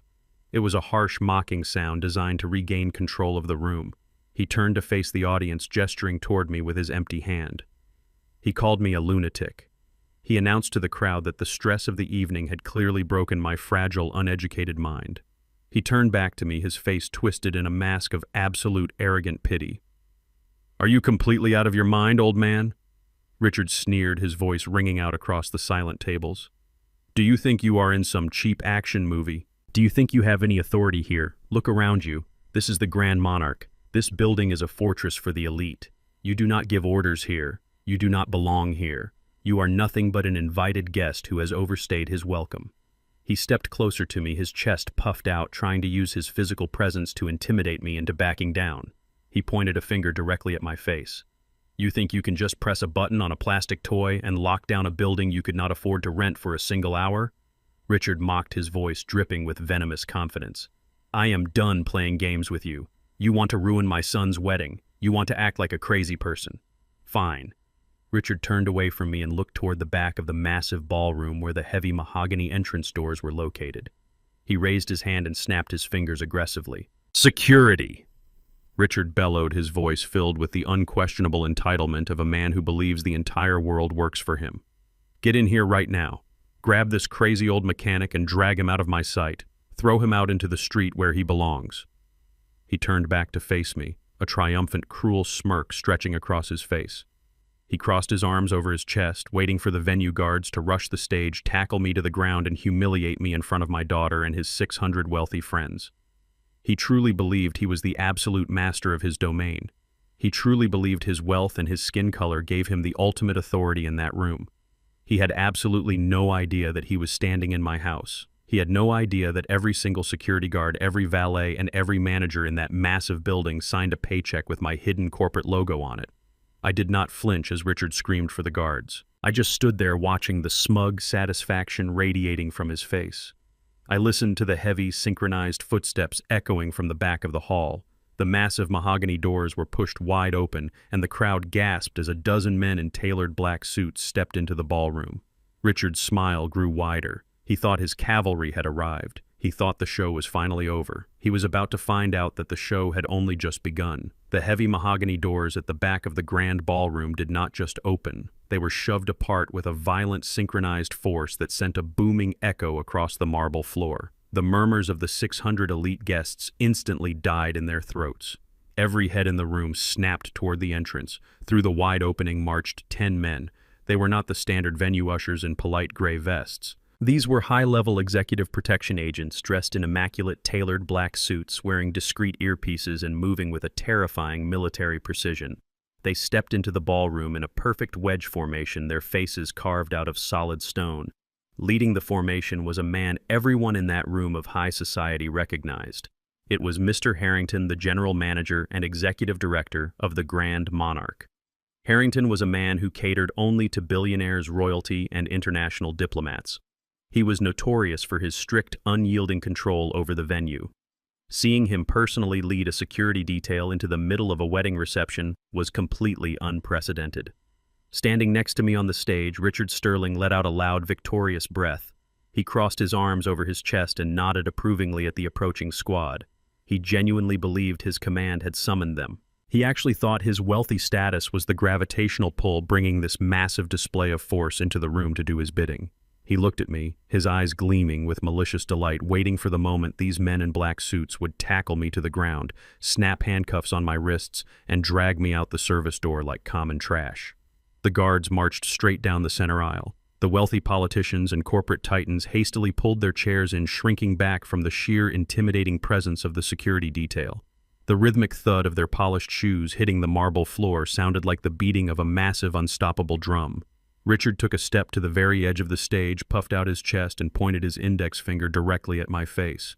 "Right here, Harrington," Richard barked, his voice filled with arrogant authority.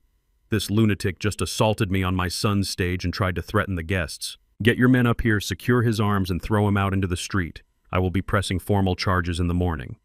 The security detail reached the foot of the stage, but they did not fan out to surround me. They did not reach into their jackets for handcuffs. They completely ignored Richard Sterling.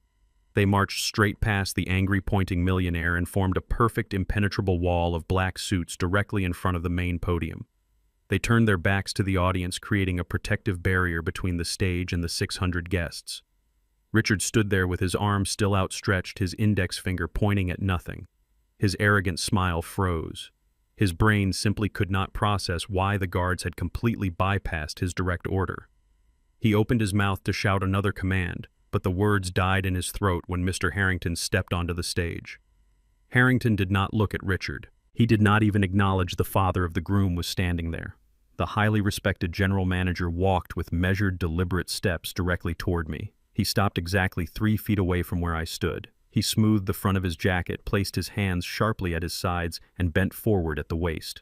It was not a polite nod. It was a deep, absolute 90-degree bow of profound reverence and total submission. Mr. Chairman Harrington said, his voice carrying through the deadly quiet ballroom without needing a microphone. "The facility is fully secured. The main entrances, service elevators, and loading docks have been locked down. The security system has been activated on your direct orders. No one enters or leaves without your explicit permission. We await your further command." The silence that descended upon the Grand Monarch was no longer just awkward or tense. It was apocalyptic. It was the sound of a completely fabricated reality being ripped apart at the seams. 600 wealthy elite guests stopped breathing simultaneously. The wine glasses stopped halfway to their mouths. The politicians who had been laughing at me moments ago suddenly looked like they had seen a ghost. Harrington stood back up, his posture rigid, waiting for my instruction. He treated me with the absolute deference reserved only for a sovereign king, and in this building that is exactly what I was. I slowly turned my head to look at Richard Sterling. The physical transformation happening to his body was an absolute masterpiece of psychological devastation. The violent, angry red flush that had covered his face just moments ago completely vanished, instantly replaced by an unnatural, sickly ash white. The color drained from his skin so fast he looked as if he were actively bleeding out. His mouth hung open, his jaw slack, trying to form words that his paralyzed vocal cords refused to produce. His hands, which had just thrown freezing water into my face, were now trembling uncontrollably at his sides. He looked at Harrington, the powerful manager who bowed to me. He looked at the wall of elite security guards protecting me. And then he looked back at me, the old black mechanic from South Chicago. The gears in his head were grinding against each other violently, stripping away decades of built-in prejudice and unearned superiority. He was realizing in real time that the man he had bullied, insulted, and tried to extort was not a helpless victim. He was realizing that he had just kicked a sleeping Leviathan directly in the teeth. Behind him at the head table, Connor had completely collapsed into his chair. He had his head in his hands, his fingers pulling desperately at his own hair. Connor knew the truth about the fraudulent loans, but even he did not know the sheer magnitude of the power I wielded. He was weeping silently, a pathetic display of a man whose house of cards had just been hit by a Category 5 hurricane. And Maya, my beautiful daughter, she was standing perfectly still, her eyes darting between me and the bowing manager. She had spent her entire life watching me put on greasy overalls and drive an old pickup truck. She had watched me count coupons at the grocery store to teach her the value of $1. She had never known the empire I built in the shadows. Now she was watching the most powerful men in the city bow to her father. The shock in her eyes was profound, but underneath it I could see a fierce, dawning realization of exactly who her father really was. Richard finally managed to choke out a single pathetic sound. He took a stumbling, unsteady step backward, his expensive leather shoes catching on the carpet. "What is this?" Richard whispered, his voice cracking, completely devoid of its former booming confidence. "What is happening? Harrington, what are you doing? Why are you bowing to him? He is just a mechanic. He is nobody." I stepped forward. I did not raise my voice. When you possess absolute power, you do not need to shout. The acoustics of the massive room carried my words to every single terrified guest sitting at the tables. "You told me to wake up Richard," I said, my voice cold, steady, and entirely merciless. "You told me to remember my place. You looked at the color of my skin and the calluses on my hands, and you assumed I was nothing but a peasant allowed to breathe the same air as the great Sterling family. You thought you could invite me into this fortress of wealth, throw water in my face, and humiliate me in front of the world." I took another step toward him, closing the distance. Richard shrank back, his shoulders curving inward, physically diminishing under the weight of my presence. "But you made a catastrophic miscalculation," I continued, letting the words strike him like physical blows. "You see, Richard, you do not own the ground you are standing on. You are merely a guest in my house. You rented this room for a few hours to show off your fake wealth to your fake friends. But the walls surrounding you, the marble beneath your feet, and the very air circulating through those vents belong to me." I gestured with my hand toward the grand ceiling and the opulent walls of the ballroom. "The 5-star hall you are standing in, the entire Grand Monarch estate, and every single corporate asset attached to this property is wholly owned by Blackwood Holdings." I paused, letting the name hang in the dead, suffocating silence of the room. The name Blackwood Holdings was legendary in this city's financial circles. It was known as an invisible juggernaut, an aggressive real estate conglomerate that devoured everything in its path. Every politician and corporate executive in the audience knew that name, and I could see the absolute terror erupt in their eyes as they connected the dots. Richard gasped a raw, wheezing intake of air. His knees actually buckled slightly, as if an invisible weight had just been dropped onto his spine. "And I said, my voice dropping to a low, lethal register that sealed his fate forever, am Marcus Blackwood." The words struck the room like a localized earthquake. The sheer impossibility of the revelation crashed down on the Sterling family. Richard Sterling had not just insulted his son's father-in-law. He had publicly assaulted one of the most powerful and ruthless anonymous billionaires in the state. He had thrown a glass of ice water into the face of the man who owned the entire board they were playing on.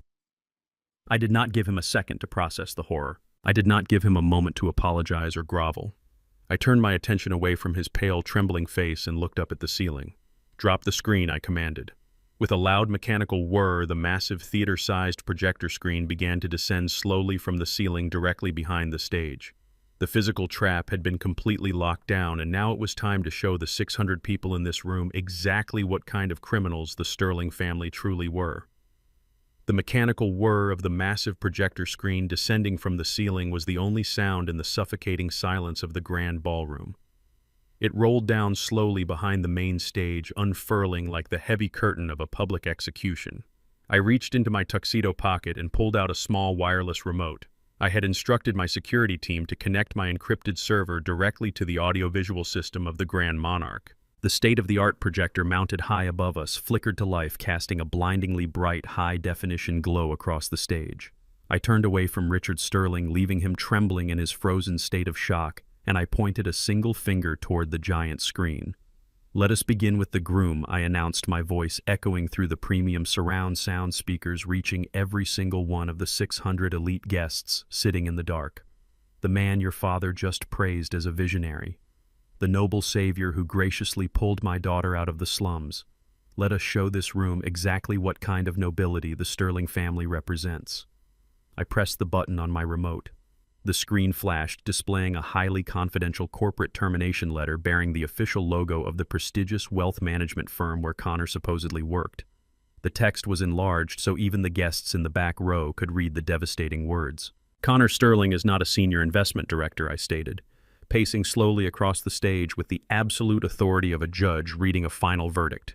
"He has not managed a single legitimate portfolio in half a year. He was fired 6 months ago for gross negligence and unauthorized use of corporate funds. Every single morning, this man put on a custom-tailored suit, kissed my daughter goodbye, and went to sit in an upscale coffee shop to play pretend. He is entirely unemployed. He is an absolute hollow fraud." A collective gasp rippled through the sea of wealthy politicians and corporate titans. The high society wives covered their mouths in shock.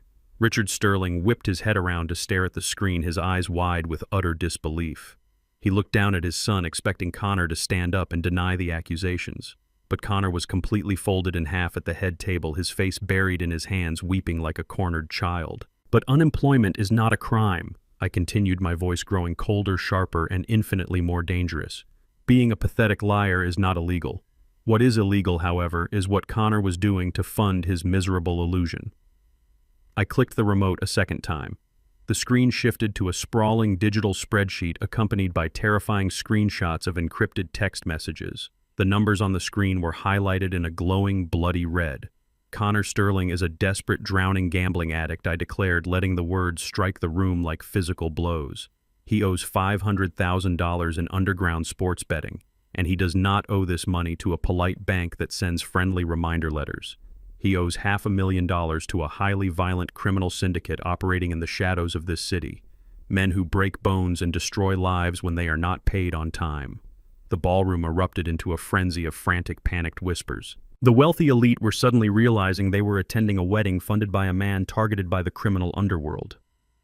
"This massive, suffocating debt is exactly why Richard and Connor invited me to the country club 3 months ago," I explained, looking down at Richard, who was now physically shrinking under the weight of the public humiliation. "This is why they demanded I hand over the deed to my home. They were not asking for a wedding gift. They were trying to extort an old mechanic to pay a blood ransom to keep the wolves away from their perfect white picket fence." I paused, letting the absolute disgust settle over the crowd. Then I turned my attention entirely to the head table. I looked at Maya. My beautiful, brilliant daughter was sitting perfectly still, her face pale, her eyes fixed on the massive screen in absolute horror. "But extortion was not his worst crime," I said softly, my voice filled with a father's profound sorrow and burning rage. "Because when I refused to hand over my property, Connor realized the violent men were coming for him. He needed cash immediately. And since his credit was completely destroyed, he needed a clean, spotless financial record to secure high-interest offshore loans. He needed a human shield." I clicked the remote for the third time.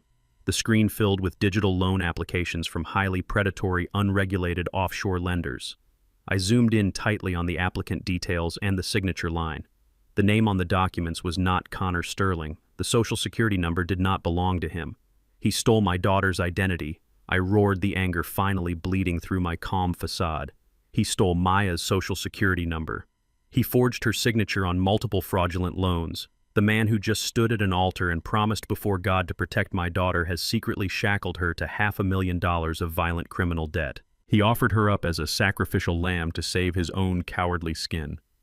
To leave absolutely zero room for doubt, I clicked the remote one final time. The screen transitioned from documents to the high-definition video I had recorded just an hour ago in the VIP corridor. The giant screen illuminated Connor's terrified, sweating face as he leaned against the wallpaper begging the loan sharks on his cell phone. His panicked voice blasted through the ballroom speakers with crystal-clear precision. No, leave my wife out of this, the digital Connor pleaded on the screen. Maya does not know anything about the loans. She has no idea I used her social security number. I have the deed. I forced the old black man to sign over the power of attorney an hour ago. He is a terrified, broken old mechanic. He did not even put up a fight. The video proved everything. It proved the identity theft. It proved the extortion. It proved that his entire relationship with Maya was nothing but a calculated financial extraction. I stopped the video, leaving Connor's pathetic, sweating face frozen on the massive screen for all of high society to see. At the head table, the illusion was completely dead. Maya stood up slowly. Her breathtaking white wedding gown rustled against the floor, but the fairy tale was entirely gone. She looked at the giant screen, and then she looked down at the sniveling, weeping man sitting next to her. The man who had used her, manipulated her, and secretly plotted to destroy her financial future. Connor finally looked up, his face covered in tears and sweat. He reached his trembling hands out toward her. "Maya, please." He choked out his voice, a pathetic, high-pitched whine. "Please, you have to understand. I was desperate. I was going to fix it. I love you. Please do not leave me." Maya did not cry. The shock and the heartbreak had instantly burned away, leaving nothing but pure, unadulterated disgust. She looked at him as if he were a rotting carcass left out in the sun. She reached down to her left hand and grabbed the massive, glittering engagement ring Connor had given her. A ring that was undoubtedly purchased with stolen funds or was nothing but a cheap piece of cubic zirconia. She ripped the ring off her finger with a violent tearing motion. She did not hand it back to him. She did not place it on the table. She pulled her arm back and threw the heavy ring directly at his face with all the strength she possessed. The metal struck Connor hard on the cheekbone, leaving an instant red mark before bouncing away onto the floor. "You are a lying, fraudulent bastard," Maya screamed, her voice echoing through the silent ballroom, completely raw and filled with absolute hatred. She turned her back on him entirely, gathered the heavy silk train of her wedding dress in her hands, and walked away from the head table. She did not look at the wealthy guests. She did not look at Richard. She walked straight toward the stage, straight toward me, leaving the shattered, pathetic ruins of Connor Sterling, weeping alone in the spotlight. Maya stood by my side on the stage. I wrapped my arm around her trembling shoulders. She leaned into me, drawing strength from the father who had always protected her, the father she finally saw in his full, unyielding truth. We looked down at Connor, who was still sobbing on the floor like a broken child. The great Sterling heir was nothing but a puddle of tears and fake apologies. But the cancer in this room did not start with Connor. It started with the man who taught him that arrogance could perfectly mask incompetence. I turned my eyes back to Richard. Richard Sterling was breathing heavily. His face was a twisted, ugly mask of absolute humiliation and raw, untamed fury. His perfect high society event was a smoldering crater. His golden boy son was just exposed as a desperate federal criminal in front of the mayor, city councilman, and every elite family in the state. But men like Richard do not know how to surrender gracefully. They are poisoned by their own hubris. Even when the ship is resting at the bottom of the dark ocean, they will fiercely claim they are just enjoying a private submarine tour. Richard straightened his soaked tuxedo jacket. He clenched his fists at his sides, trying to summon the last pathetic shreds of his aristocratic authority. He glared at me, his eyes burning with a desperate, venomous hatred that he could no longer hide behind a polite country club smile. "Do not think you have won." Richard spat, his voice trembling, but desperately trying to sound menacing. "Do you think a flashy presentation and some hidden money makes you a god in this city? You are nothing but an old mechanic who got lucky on a few real estate deals. You think you can intimidate me. You think you can destroy the Sterling legacy with a cheap parlor trick." He took a step forward, trying to puff out his chest and reclaim the physical space on the stage. He looked out at the silent, terrified crowd, desperately trying to rally his wealthy peers to his side. "Do not overreact," Richard barked, his voice echoing off the marble walls. "You exposed my idiot son. Fine. He made his own bed. He will handle his own mess. But do not ever think you can touch me. Sterling Construction is a massive institution. We built the skyline of this city. We have weathered economic crashes, global recessions, and men far more powerful than you. We are not afraid of some bitter old man throwing a temper tantrum on a stage. My company is completely untouchable. I looked at him with profound absolute pity. He was standing directly on a trapdoor with a thick rope tied tightly around his neck, and he was using his final breaths to brag about the quality of the wood beneath his feet. I did not yell back. I did not hurl insults. I let him finish his pathetic, desperate speech. Then I slowly reached into the inner pocket of my tuxedo jacket for the final time that night. I pulled out a thick, folded legal document printed on premium heavy watermarked paper. Your company is an institution. I repeated, my voice dropping to a cold, echoing calmness that made the hairs on the back of his neck stand up. Your company is a hollow, rotting shell. You have not turned a legitimate profit in 3 years. You are dodging calls from furious subcontractors.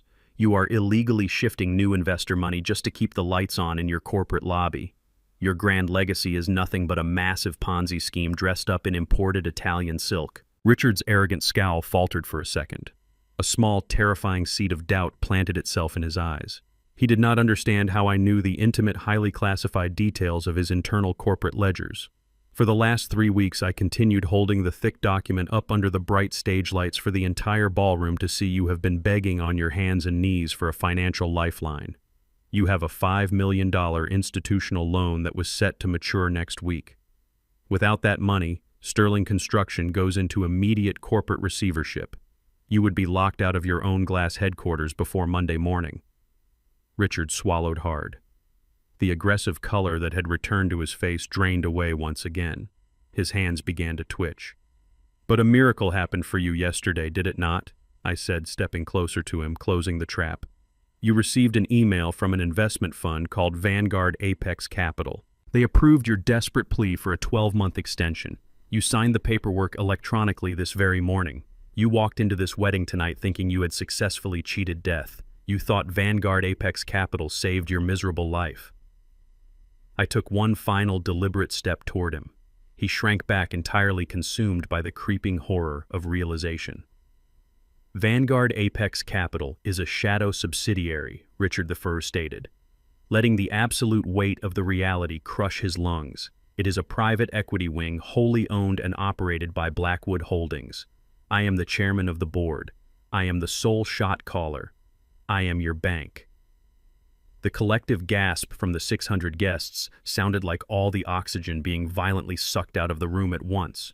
Richard stumbled backward. He looked exactly like a man who had just been shot directly in the chest, but had not quite realized he was bleeding to death yet. No, Richard whispered, shaking his head frantically, his perfectly styled silver hair falling out of place.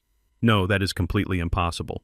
My corporate lawyers reviewed the contract. The terms were completely standard. The terms were mostly standard. I corrected him, my voice completely devoid of mercy or compassion.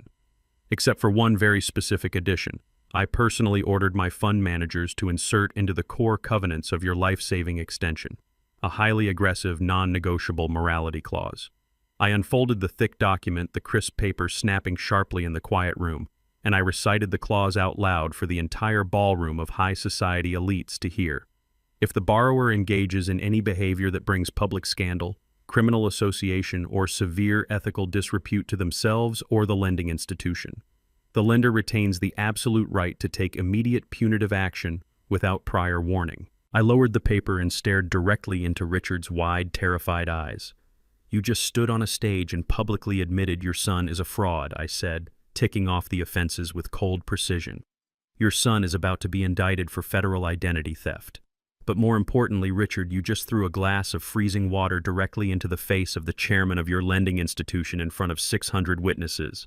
I would say that qualifies as severe ethical disrepute. Richard's mouth opened wide, but absolutely no sound came out.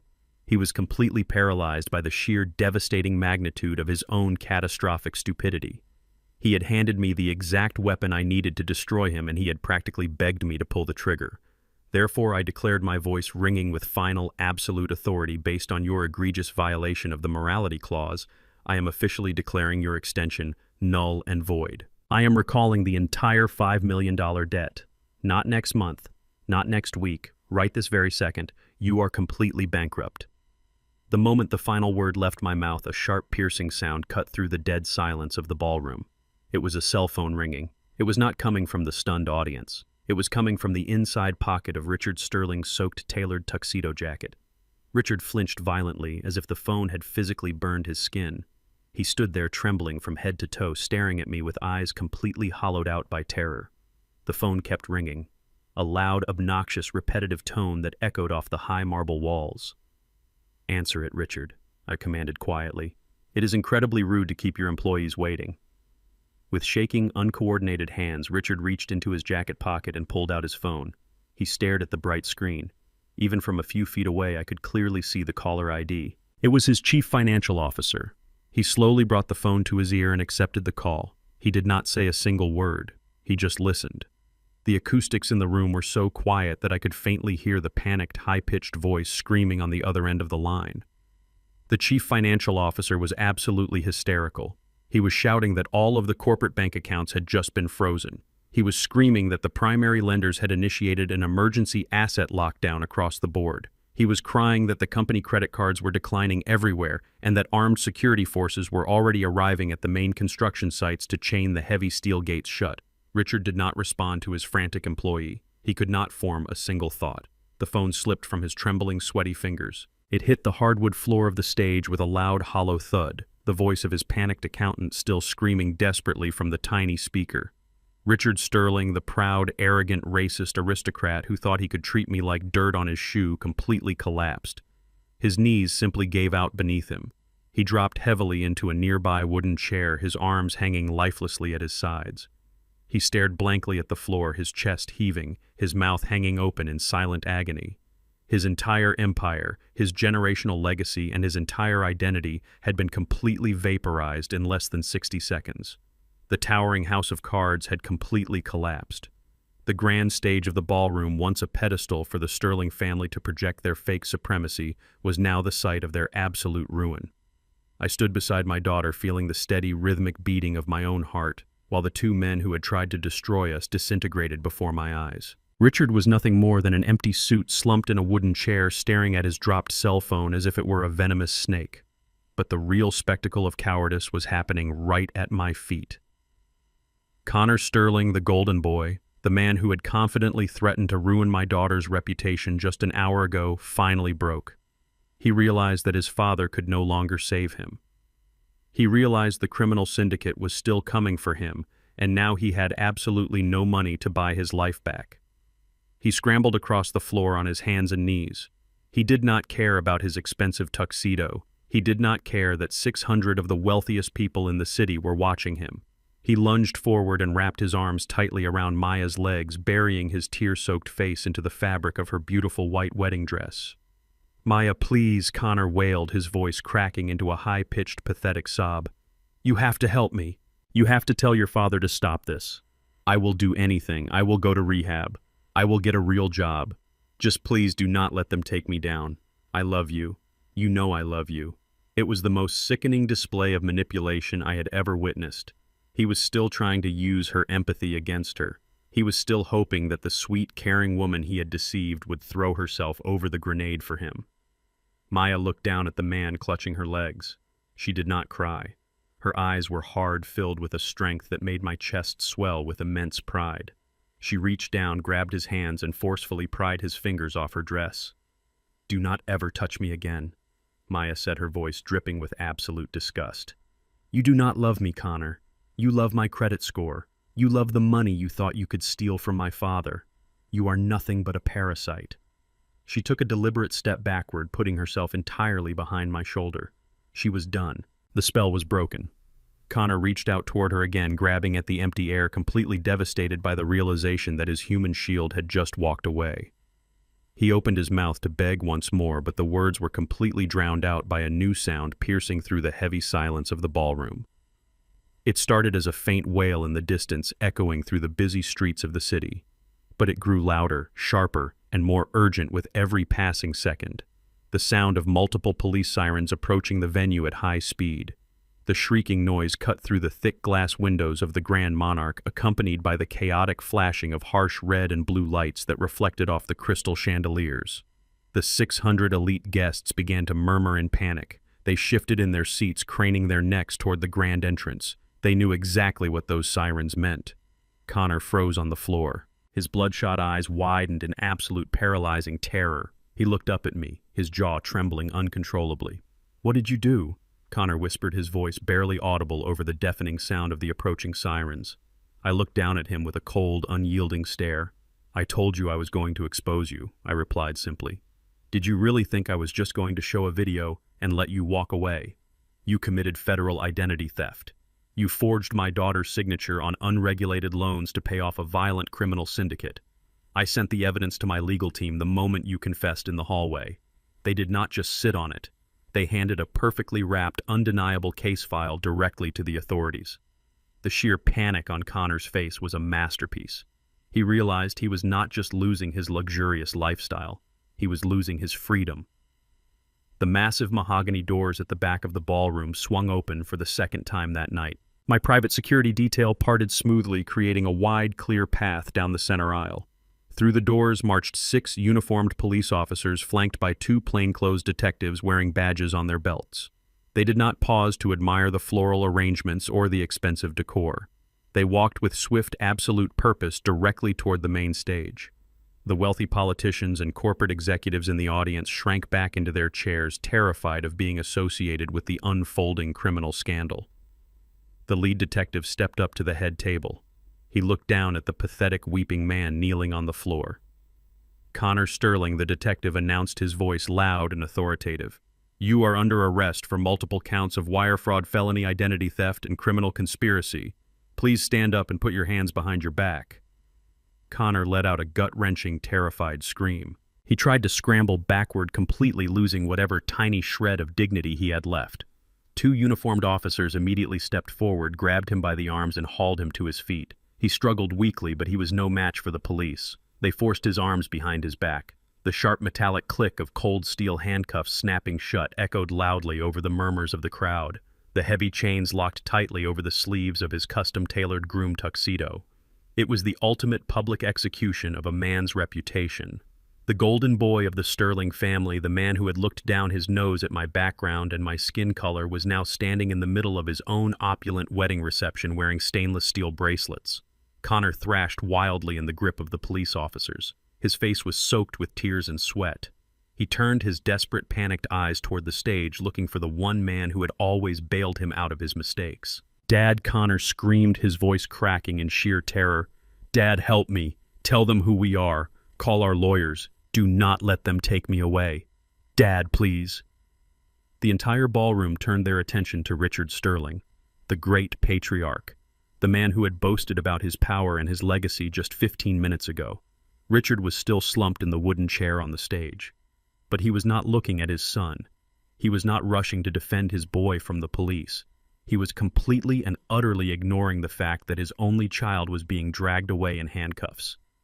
Richard had picked up his phone from the floor. His hands were shaking so violently he could barely press the buttons on the screen.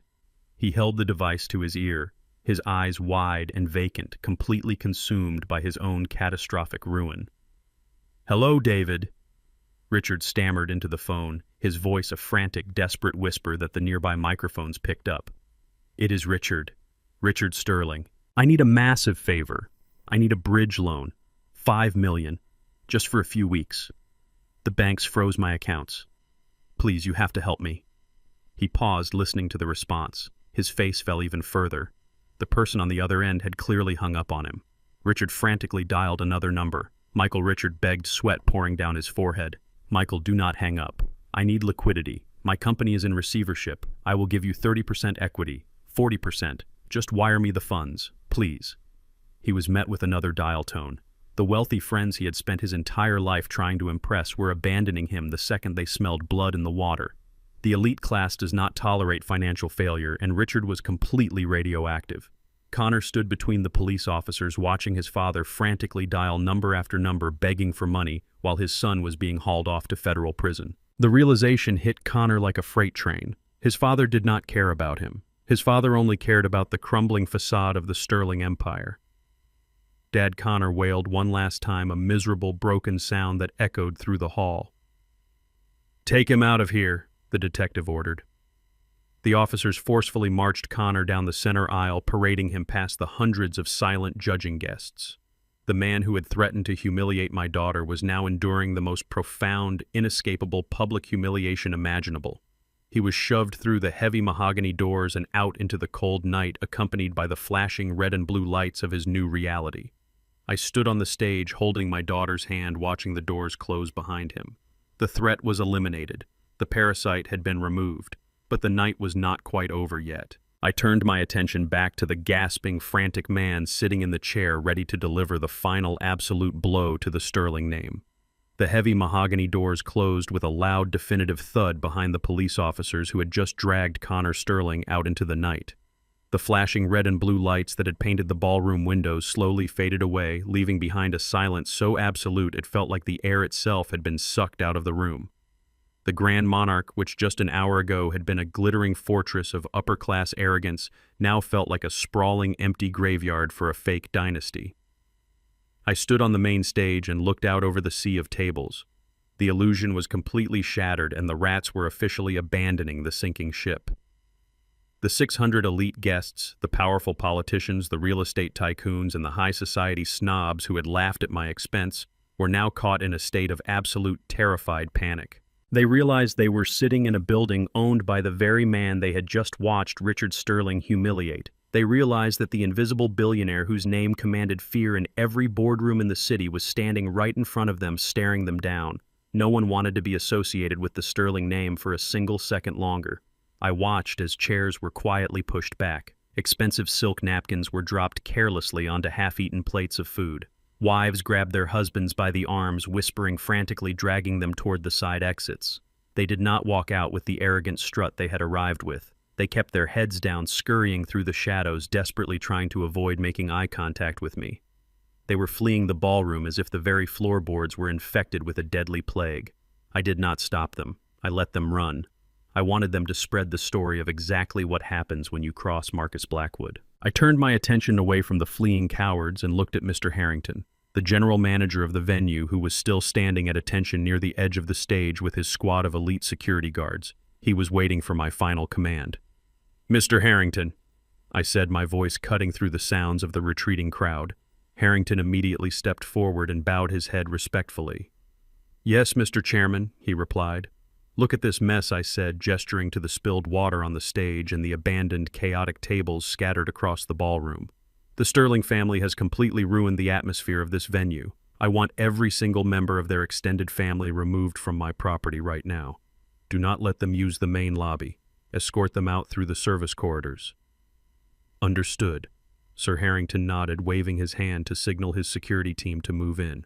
"And Harrington," I added, my voice dropping to a tone of pure, calculated disrespect, "do not bother charging Richard's corporate card for the damages and the early cancellation fees. His accounts are frozen and his plastic is entirely worthless. Box up their remaining belongings, stop them at the loading dock, and make them pay the standard cleaning fee in cash before you throw them out onto the pavement." It was the ultimate final degradation. Richard Sterling had spent his entire life hiding behind massive credit lines and corporate accounts, pretending he was royalty. Now he was going to be treated like a cheap patron at a late-night diner who had broken a glass and could not cover his tab. Harrington permitted himself a very small professional smile. "With pleasure, Mr. Chairman," he said. The security guards moved with terrifying efficiency. They descended upon the few remaining members of the Sterling family who were frozen in their seats. But my eyes were fixed solely on Richard. He was still slumped in the wooden chair on the stage. His phone was lying dead on the floor. His expensive tuxedo was soaked with the freezing water he had violently thrown at me. He was completely catatonic. His brain had simply shut down, unable to process the sheer crushing velocity of his absolute ruin. In the span of 20 minutes, he had lost his $5 million company, his generational wealth, his reputation, and his only son to the federal prison system. 2 large security guards stepped up onto the stage. They did not treat him with the polite deference reserved for billionaires. They treated him like a trespasser. "Time to go, sir," one of the guards stated bluntly, grabbing Richard by the arm of his ruined tuxedo jacket. Richard gasped, his eyes wide and vacant. He weakly tried to pull his arm away, but there was absolutely no strength left in his body. "Do you know who I am?" he mumbled, a pathetic, conditioned reflex pouring from his lips. "I am Richard Sterling. You cannot touch me. You are trespassing on private property," the guard replied coldly, completely unbothered by the empty threat. Walk, or we will carry you." They hauled him up to his feet.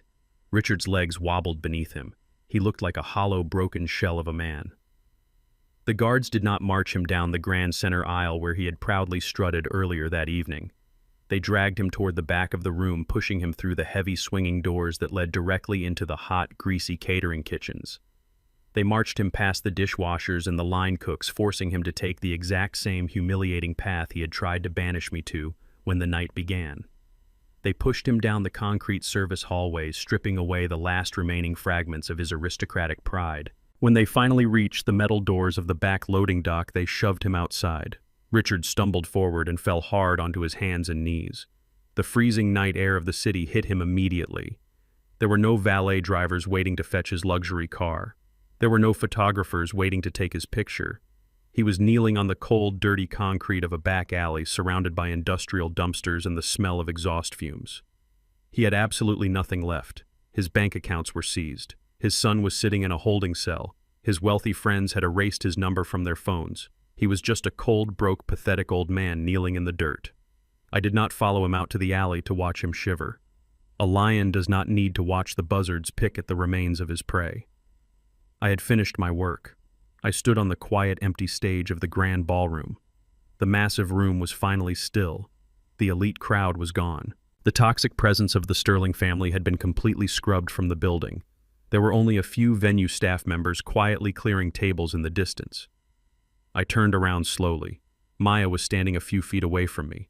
The anger and the shock that had consumed her when she threw the ring at Connor had passed, leaving behind a profound, overwhelming exhaustion. She looked at the empty space where her fake groom had been sitting. She looked at the massive projector screen that had exposed the terrifying truth about the family she almost joined. And then she looked up at me. She did not see Marcus Blackwood, the ruthless billionaire chairman. She did not see the man who had just destroyed a corporate empire with a single phone call. She just saw her father, the man who had stayed up late helping her with her math homework, the man who had worked double shifts to buy her a drafting table when she wanted to become an architect, the man who had promised her mother that he would never ever let anyone hurt their little girl. Tears finally spilled over her eyelashes, streaming down her cheeks. They were not tears of heartbreak for Connor. They were tears of absolute crushing relief. She realized how dangerously close she had come to tying her life to a monster, and she realized exactly what her father was willing to do to pull her out of the fire. "Dad." Maya whispered, her voice breaking into a soft, vulnerable sob. All the cold, calculating ice I had built up in my chest over the last 3 months melted away in an instant. I stepped off the podium, closed the distance between us, and opened my arms. Maya ran toward me. She buried her face in my shoulder, crying freely, holding on to me as tightly as she could. I wrapped my arms around her, pulling her into a massive, warm embrace. I rested my chin on the top of her head, closing my eyes, and let out a long, heavy breath that I felt like I had been holding for decades. "I got you, sweetheart," I murmured gently, smoothing her hair just like I did when she was a little girl. "I got you. It is over now. You are safe." She sobbed against my chest, nodding slowly. We stood there together in the middle of the empty, glittering ballroom. The storm had finally passed. The liars had been exposed, the thieves had been locked away, and the people who thought they could trample on our dignity had been completely erased from our lives. We did not need their approval. We did not need their high society validation.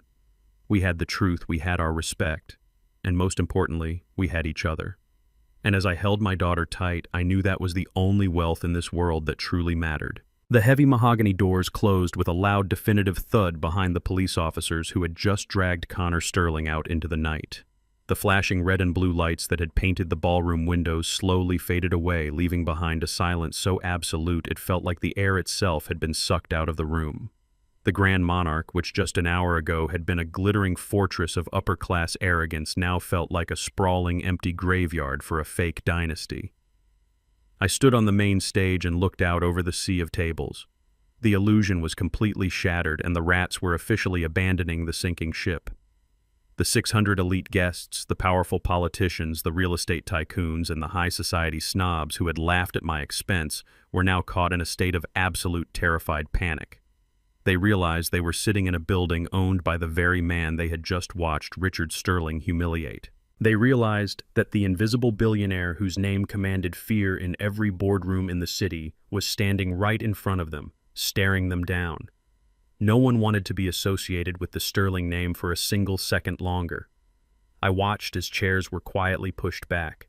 Expensive silk napkins were dropped carelessly onto half-eaten plates of food. Wives grabbed their husbands by the arms, whispering frantically, dragging them toward the side exits. They did not walk out with the arrogant strut they had arrived with. They kept their heads down, scurrying through the shadows, desperately trying to avoid making eye contact with me. They were fleeing the ballroom as if the very floorboards were infected with a deadly plague. I did not stop them. I let them run. I wanted them to spread the story of exactly what happens when you cross Marcus Blackwood. I turned my attention away from the fleeing cowards and looked at Mr. Harrington, the general manager of the venue, who was still standing at attention near the edge of the stage with his squad of elite security guards. He was waiting for my final command. "Mr. Harrington," I said, my voice cutting through the sounds of the retreating crowd. Harrington immediately stepped forward and bowed his head respectfully. "Yes, Mr. Chairman," he replied. "Look at this mess," I said, gesturing to the spilled water on the stage and the abandoned, chaotic tables scattered across the ballroom.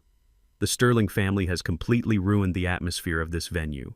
I want every single member of their extended family removed from my property right now. Do not let them use the main lobby. Escort them out through the service corridors."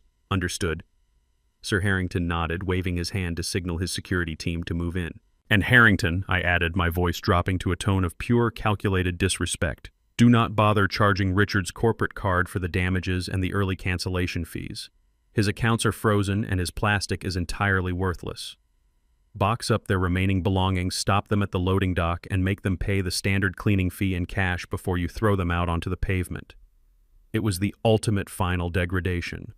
Richard Sterling had spent his entire life hiding behind massive credit lines and corporate accounts, pretending he was royalty. Now he was going to be treated like a cheap patron at a late-night diner who had broken a glass and could not cover his tab. Harrington permitted himself a very small professional smile. "With pleasure, Mr. Chairman," he said. The security guards moved with terrifying efficiency. They descended upon the few remaining members of the Sterling family who were frozen in their seats. But my eyes were fixed solely on Richard. He was still slumped in the wooden chair on the stage. His phone was lying dead on the floor.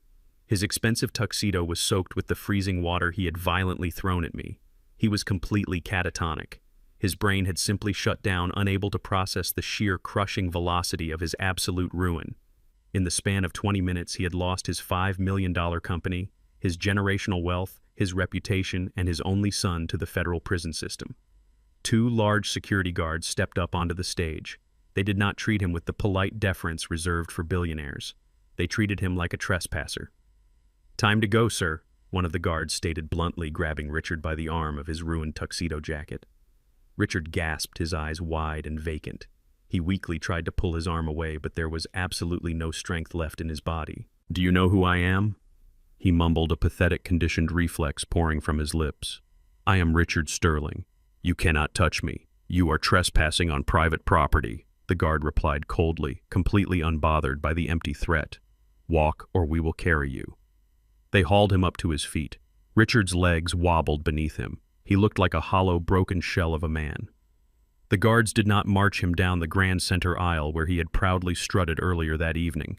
They dragged him toward the back of the room, pushing him through the heavy swinging doors that led directly into the hot, greasy catering kitchens. They marched him past the dishwashers and the line cooks, forcing him to take the exact same humiliating path he had tried to banish me to when the night began. They pushed him down the concrete service hallways, stripping away the last remaining fragments of his aristocratic pride. When they finally reached the metal doors of the back loading dock, they shoved him outside. Richard stumbled forward and fell hard onto his hands and knees. The freezing night air of the city hit him immediately. There were no valet drivers waiting to fetch his luxury car. There were no photographers waiting to take his picture. He was kneeling on the cold, dirty concrete of a back alley surrounded by industrial dumpsters and the smell of exhaust fumes. He had absolutely nothing left. His bank accounts were seized. His son was sitting in a holding cell. His wealthy friends had erased his number from their phones. He was just a cold, broke, pathetic old man kneeling in the dirt. I did not follow him out to the alley to watch him shiver. A lion does not need to watch the buzzards pick at the remains of his prey. I had finished my work. I stood on the quiet, empty stage of the grand ballroom. The massive room was finally still. The elite crowd was gone. The toxic presence of the Sterling family had been completely scrubbed from the building. There were only a few venue staff members quietly clearing tables in the distance. I turned around slowly. Maya was standing a few feet away from me. The anger and the shock that had consumed her when she threw the ring at Connor had passed, leaving behind a profound, overwhelming exhaustion. She looked at the empty space where her fake groom had been sitting. She looked at the massive projector screen that had exposed the terrifying truth about the family she almost joined. And then she looked up at me. She did not see Marcus Blackwood, the ruthless billionaire chairman. She did not see the man who had just destroyed a corporate empire with a single phone call. She just saw her father, the man who had stayed up late helping her with her math homework, the man who had worked double shifts to buy her a drafting table when she wanted to become an architect, the man who had promised her mother that he would never ever let anyone hurt their little girl. Tears finally spilled over her eyelashes, streaming down her cheeks. They were not tears of heartbreak for Connor. They were tears of absolute crushing relief. She realized how dangerously close she had come to tying her life to a monster, and she realized exactly what her father was willing to do to pull her out of the fire. "Dad," Maya whispered, her voice breaking into a soft, vulnerable sob. All the cold, calculating ice I had built up in my chest over the last 3 months melted away in an instant. I stepped off the podium, closed the distance between us, and opened my arms. Maya ran toward me. She buried her face in my shoulder, crying freely, holding on to me as tightly as she could. I wrapped my arms around her, pulling her into a massive, warm embrace. I rested my chin on the top of her head, closing my eyes, and let out a long, heavy breath that I felt like I had been holding for decades. "I got you, sweetheart," I murmured gently, smoothing her hair just like I did when she was a little girl. "I got you. It is over now. You are safe." She sobbed against my chest, nodding slowly. We stood there together in the middle of the empty, glittering ballroom. The storm had finally passed. The liars had been exposed, the thieves had been locked away, and the people who thought they could trample on our dignity had been completely erased from our lives. We did not need their approval. We did not need their high society validation. We had the truth, we had our respect, and most importantly, we had each other. And as I held my daughter tight, I knew that was the only wealth in this world that truly mattered. 3 months have passed since the freezing water from Richard Sterling's crystal glass shattered against the marble floor of the grand ballroom. 3 months since a carefully constructed empire of lies was burned to the ground in front of 600 of the most elite families in the city. I am now standing in a sprawling corner office on the 42nd floor of a glass skyscraper in the heart of downtown Chicago. The floor-to-ceiling windows offer a panoramic view of the city skyline, reaching all the way down to the working-class neighborhoods of the South Side. Standing right next to me, looking out over the sprawling urban grid, is my daughter Maya. We are looking at a very specific plot of land in the distance. Down there, the small, weathered, one-story house where I spent decades wiping thick engine grease off my hands is completely gone. The old driveway where I taught Maya how to ride a bicycle has been torn up. In its place, the heavy, towering steel skeleton of a $200 million commercial plaza is rapidly rising from the dirt. Heavy cranes are swinging massive steel beams into place. Construction crews are pouring endless yards of concrete. It is the very same piece of dirt that Richard Sterling arrogantly called a worthless burden. It is the very same piece of land his cowardly son tried to extort from me in a dark catering closet to pay off his underground gambling debts. They looked at that neighborhood and saw nothing but poverty and decay. I looked at it and saw the future. The Sterling name no longer carries any weight in this city. It is spoken only in hushed, deeply embarrassed whispers at the exclusive country clubs they used to dominate. The great legacy of Sterling construction is completely dead and buried. When I invoked the morality clause and pulled that $5 million loan on the night of the wedding, it triggered a catastrophic, unstoppable chain reaction of financial defaults. The corporate sharks and the banking institutions swarmed in like vultures picking at a fresh carcass. Richard's corporate headquarters was seized by federal receivership within 48 hours. His assets were locked down, his active project sites were chained shut, and his heavy machinery was auctioned off for pennies on the dollar to satisfy his furious creditors. Richard was officially forced to declare total personal and corporate bankruptcy. He lost his sprawling suburban mansion. He lost his collection of vintage luxury cars. But most importantly, he lost his precious high society friends. The wealthy elite class does not tolerate failure, and they certainly do not tolerate a man who publicly picks a fight with an invisible billionaire and loses so spectacularly. The man who tried to humiliate me for the color of my skin and the calluses on my hands is now living in a tiny, cramped apartment on the industrial outskirts of the city, drowning in legal fees and absolute obscurity. He learned the hard way that a legacy built on arrogance and prejudice shatters like cheap glass when it finally hits the concrete floor of reality. And then there is Connor. The golden boy did not get a polite slap on the wrist. He did not get to hide behind his father's money and make his problems quietly disappear. The federal prosecutors took one look at the digital trail Elias Thorne had uncovered, combined with the crystal-clear video confession I had recorded in the hotel corridor, and they did not offer a single moment of leniency.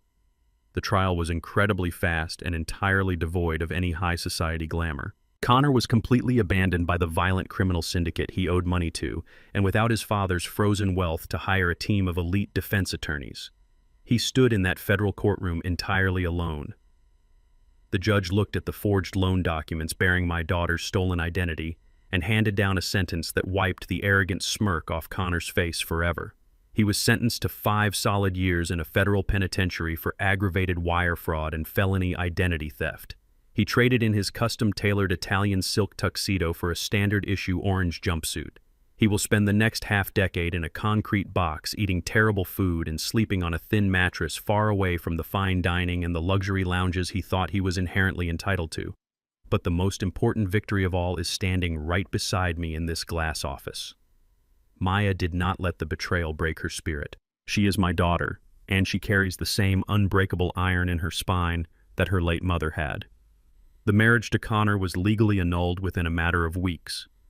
Because the union was fundamentally built on extreme financial fraud and criminal deception, the courts completely erased the marriage as if it had never even existed. She shed the toxic Sterling name before the ink on the wedding certificate was even completely dry. Maya did not hide away in shame. She did not let the public spectacle of that night define her future. Instead, she stepped directly into her rightful place. Today, Maya is no longer just an architect grinding away long hours for someone else's corporate firm. She has officially taken over the urban development division of Blackwood Holdings. She is sitting on the executive board making decisions that shape the future of the city. She is holding a digital tablet right now, reviewing the architectural blueprints for the massive commercial center currently being built over our old neighborhood. She took the profound pain of that betrayal and forged it into an unstoppable, brilliant corporate ambition.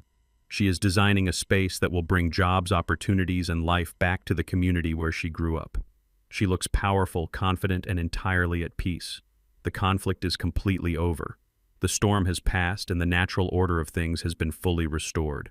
The liars have been stripped of their illusions, the thieves have been locked away in steel cages, and the people who thought they could trample on our dignity have been completely erased from the board. I look out over the vast city stretching out beneath us.